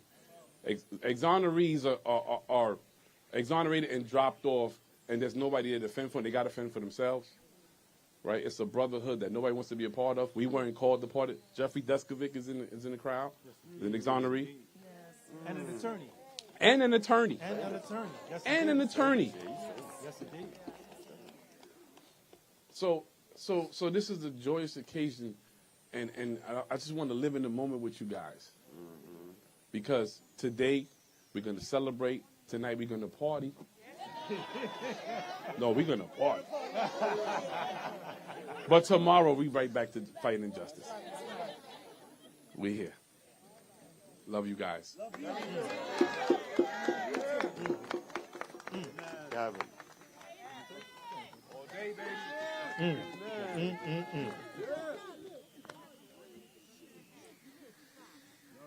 That's Kevin's sister. That's Kevin's sisters right there. Listen.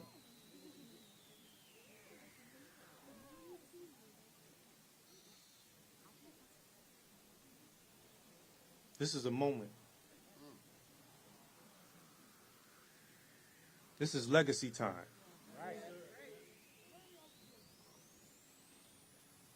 Oh Allah, I enter this sacred space at this sacred time to do your will. Clarify my thoughts so that they speak and call to you. Loosen my tongue so that it speaks of you. Bless me so that I can share with the world what you have gifted with me. For there is no deity beside you. Have mercy upon me, guide me, and protect me. Allahumma ameen. I'm here with my family. I'm here with my friends. I'm here with my wife. And we are here because we persevered. We are here because what was written for us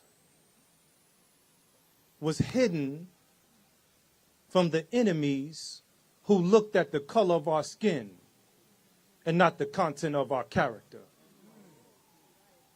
33 years ago, they looked at us and deemed us to be the scum of the earth, wrote us hate mail, told us that we wasn't worthy.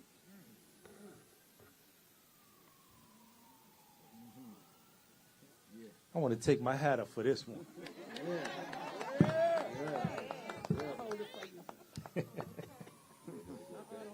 I want to say this clear. I want to make this clear. Make it plain. They didn't know who they had.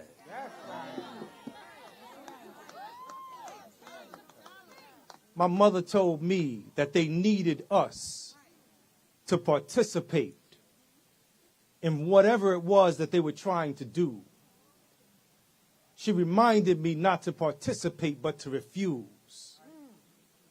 You see, we were born on purpose and with a purpose. But they told us that we were born purposeless. I'm here with my daughters. My wife and I, we share 10 children together. Follow. That glasses adjustment was Well, listen, I'm gonna just say it like this. Y'all said make it plain. The good book said be fruitful and multiply. Amen. Amen. Y'all know I've been in prison. Okay. I'm just playing my part. Well, But we got 7 daughters that we share. Some of our daughters are in the audience. amen. We got 3 sons that we share. And it is an honor to live in the legacy of now. Because, see, we weren't freed from this mishap. And I'm called, I'm being nice. Yeah. Real nice. We weren't free from this mishap because of some mistake that the courts had made. There was no mistake.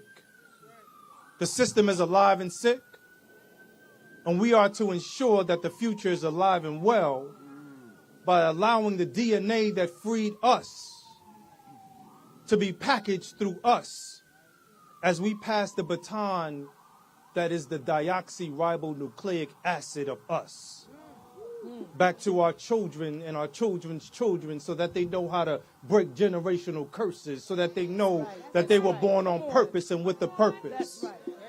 Because when this first happened to me, I remember one of my elders at the time, a mother figure as well, Aisha Grice.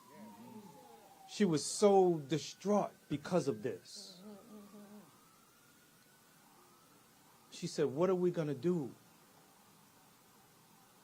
I said, "We are going to be still and listen." They didn't know who they had. That's right. They called me a number, 95A1113. Yes, indeed. But to my mother,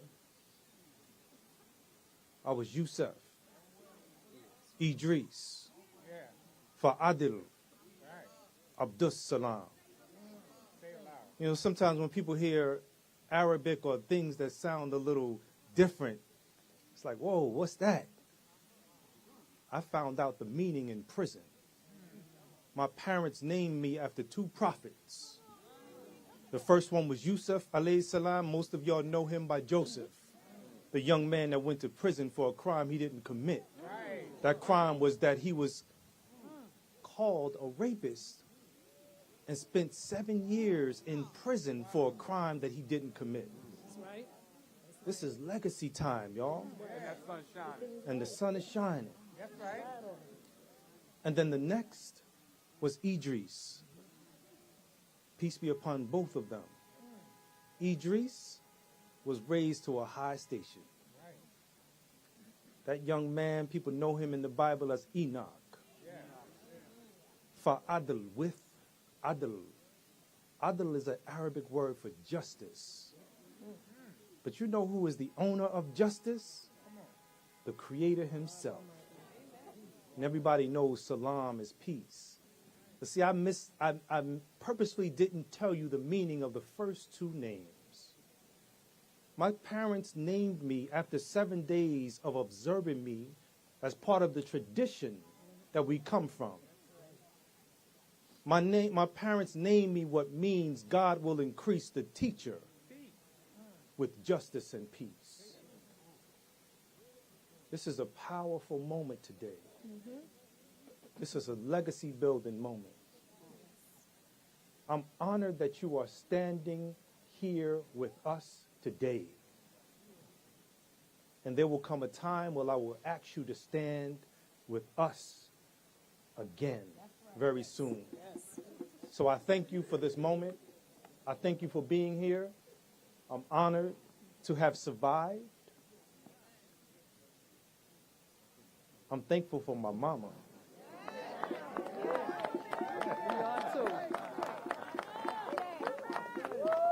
We are too. You know, let me say this too. I tap down a lot when my mama's in the room. Because some of y'all heard me speak. I get it from my mom. And I don't know if y'all understand that. My mother, and this is the last thing I want to say. My mother,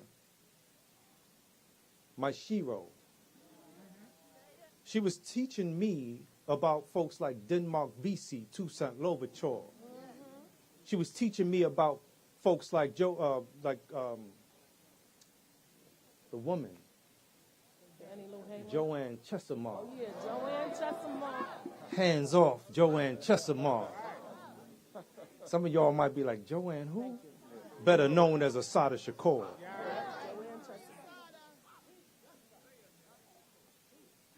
I'm not going to say the whole rhyme, but I want to say this part. I stood up in court in 1990. I was 16 at the time. And I looked at the DA after I started my piece. And I said, The DA is dead wrong. This is her master plan. This case is not a case, it's just a crafted sham. Yo, instead of trying to get your name made, it's reconstructing the crime that really pays. Peace and blessings, family. Thank you.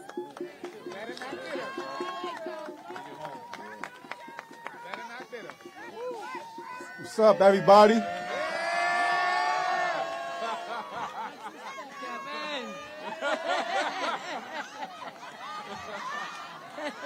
It's time to bring it home for my fellas, for my brothers. First of all, I want to shout out Corey Wise, Antron McCray. They're not here physically, but they're here in spirit. Those are my brothers for life. I want to shout out to my mother. Y'all know who she is. Yes, we do. Ironically, her name is Grace. Because she was my angel in all this time that we was going through this. I want to shout out my sisters that's here. Angie, Connie, Chrissy. My sister Val that's not here, but she's watching. My wife Jahansi. My nephew Rob. My brother-in-law, Craig Nice. Sheeta's in the building in the back. Everybody's here. I'm from 1309 Fifth Avenue right there. I'm from here. This is Schaumburg. This was home. So there was nothing wrong with coming to the park right here. You know, they try to make it unsacred. But like my brother Raymond said, I'm not going to talk more about the past, but it needs to be known what we went through. We went through hell and back. And we here, everybody. Yeah. Yeah. We here in physical form. We have these scars that nobody see. Yes. We're warriors. And I'm proud to say that. I'm taking this all in right now. And it's, you know, to get emotional about it, but it should be emotional. Because this is an important time right here. Gate of the exonerated. Yes, yes. This for everybody. Of course, the exonerated five is highlighted. That's cool. But it's about everybody that has been done unjust. Everybody that's been wronged by cops, by people in the street, women, everybody. So when I speak, I'm speaking for my ancestors. I'm passing the torch to my children. Jasleen and Jayla. Wow. Man. I'm thinking about doing 1989. When there was a thing called Yellow Pages. Yeah. Where they used to find my mother's number and call and say, your son deserved to be castrated, and hang up the phone. It was an ad taken out that the 5 of us should be in Central Park, 4 of us should be horsewhipped, while the elder, Corey Wise, should be hung from a tree. That's slave talk right there. So too many things hasn't changed. But we about to change that dynamic. We starting here. By any means, this is not over, everybody. This is just a spark. This is just a lighting of the torch. We have a lot of work to do. But guess what? We ready to take that fight. We're all in our late 40s. We were 14, 15, 16 respectively. We've been fighting for our whole lives. That's all we know. Unfortunately, we have to fight because of the way we look. But you know what? It's beautiful to be black. Yes, it is. It's beautiful to be a person of color. Say that. They love this melanin. They wish they could have it. So I'm so hyped, everybody. Once upon a time, I used to be the shy Kev.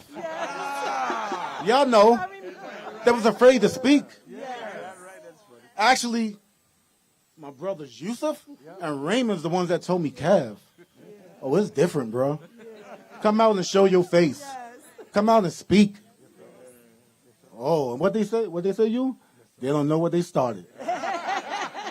Because they woke up some sleeping giants. Yes. In closing, I feel that, and I say this when I speak a lot, we've been built for this, the five of us. We've been molded since our mother's womb, molded and shaped to come out the warriors that we are today. That's right. So we're going to take this on. All right. I'd like to thank everybody that played their part in this. I mean, everybody. Because it takes a village, everybody. That's right. We wouldn't be here if it wasn't for y'all. I would like to thank everybody that's not here. And the list goes on. I can't name everyone personally, but y'all know who y'all are. Man, the gate of the exonerated. Thank you so much. I love y'all. Blessings to all.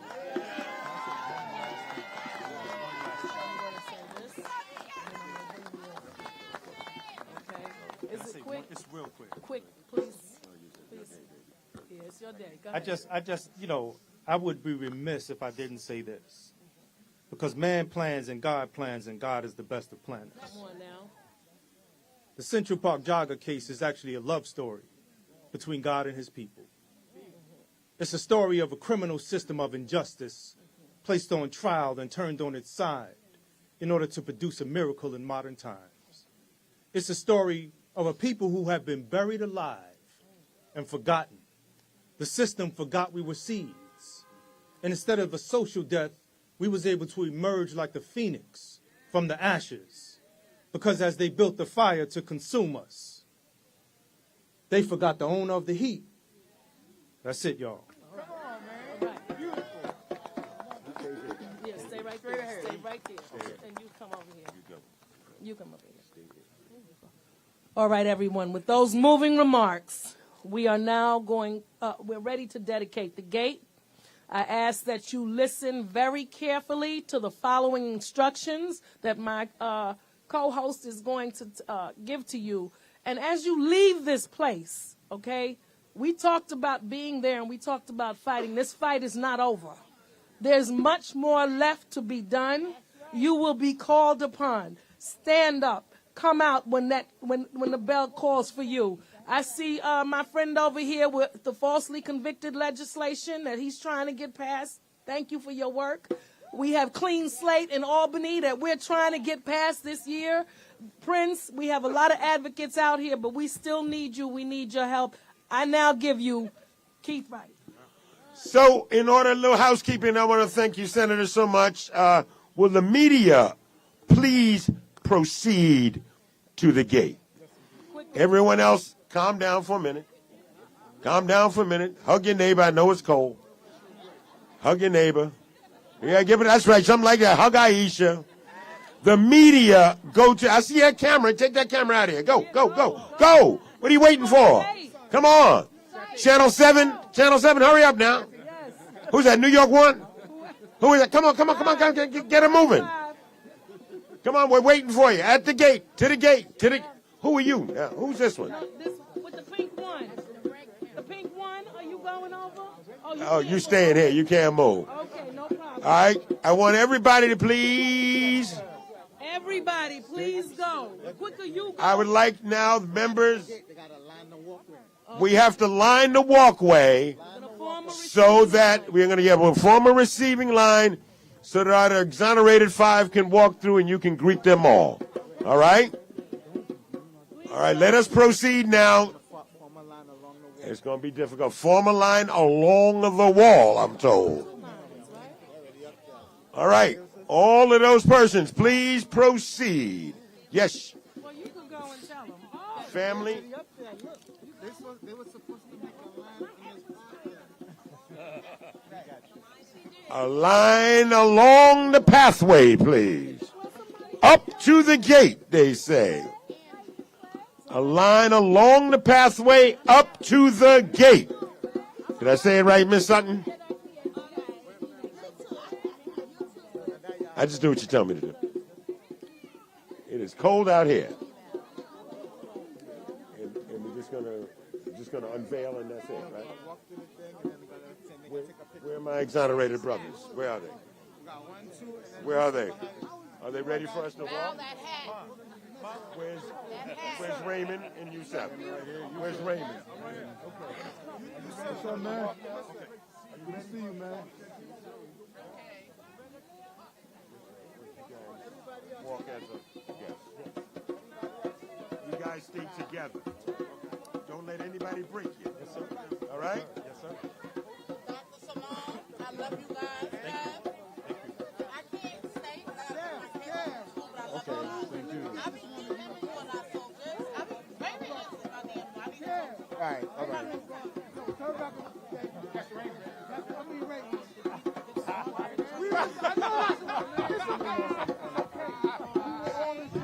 All black folks look alike.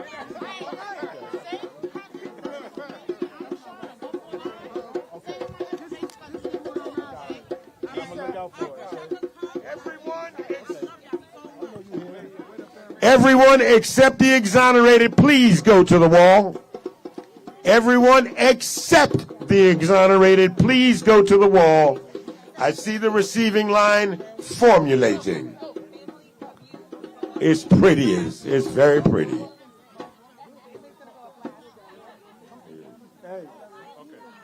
Everyone but the exonerated, please proceed to the wall.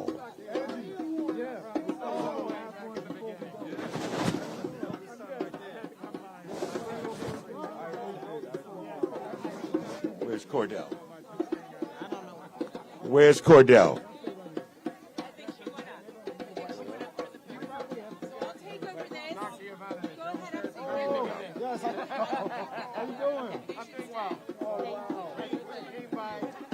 Last call. Anybody who would like to be part of the ceremony and join the receiving line, we ask that you go to the walkway now. Last call to be in the receiving line. Please go right now.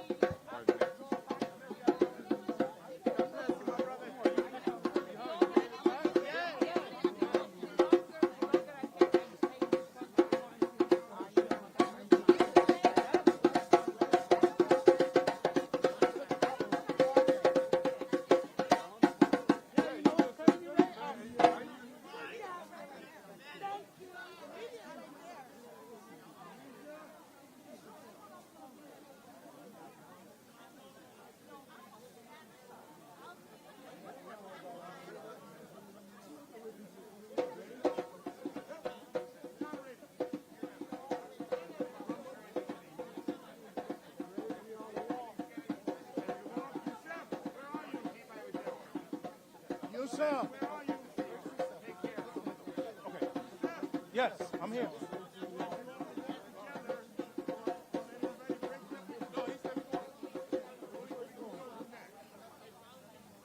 They're ready for you to walk right here. You got the line this way? Let's go.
Magic. Magic. That's what that was.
Really good sound.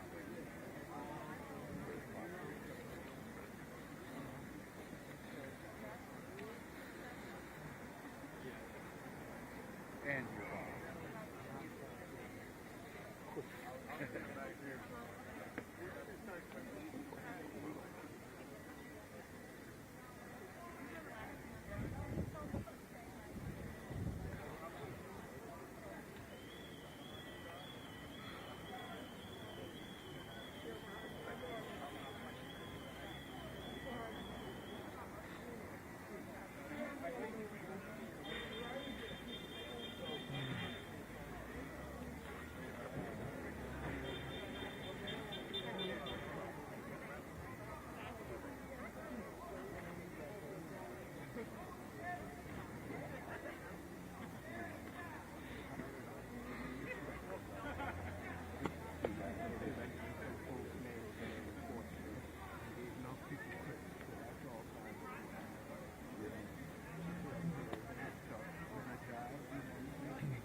Y'all ready for this? Yeah.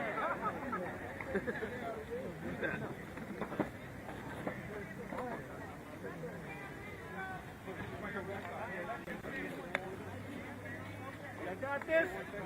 Okay. Monumental right here. Thank you. I have the family over here.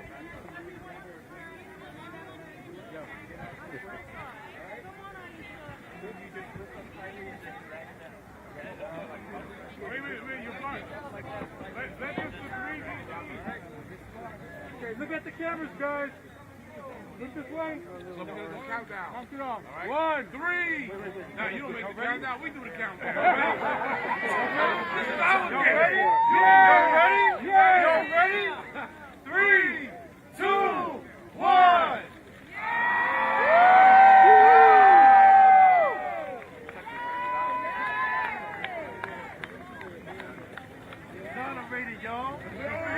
That's for you. Face forward, face forward, face forward. That's you. Power up, power up. Salaam, Salaam, Salaam, Salaam. Face forward, power up. Allah is with you guys.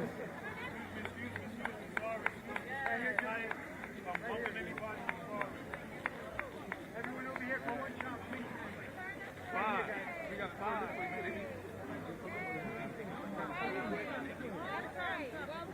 Done. You guys want to go on either side so we can see the sign? Okay. you. No pushing, buddy.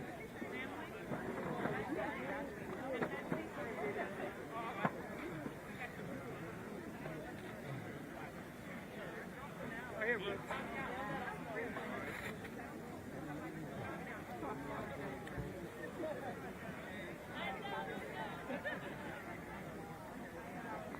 Don't block that sign, please, people. Don't block that sign. Stand right over here. That's right. Right over here. Right there. Right there.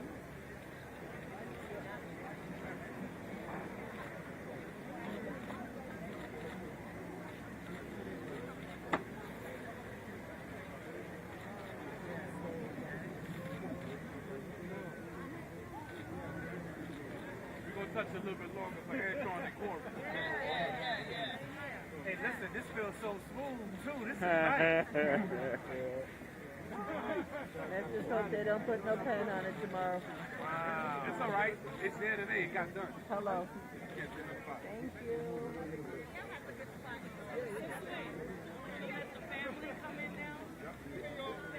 Let me get you all on one side so we can see them.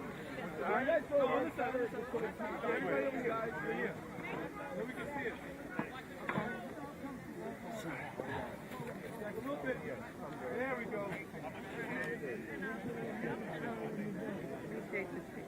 Come off a little more. Joanna.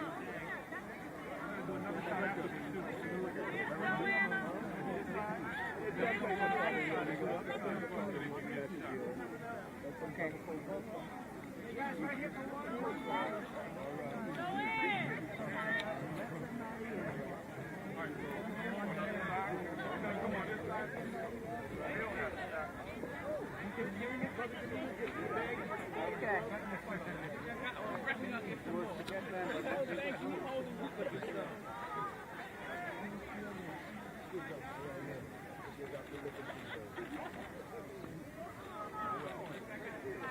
All right. Take care. Look this way. Thank you.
Hey, Angie, get your auntie. She coming by. Oh, okay. My wife. Thank you.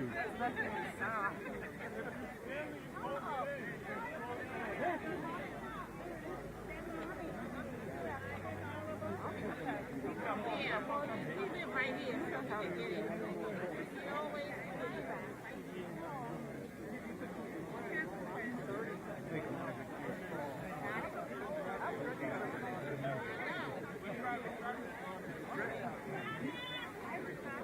you can't see. All in front of me.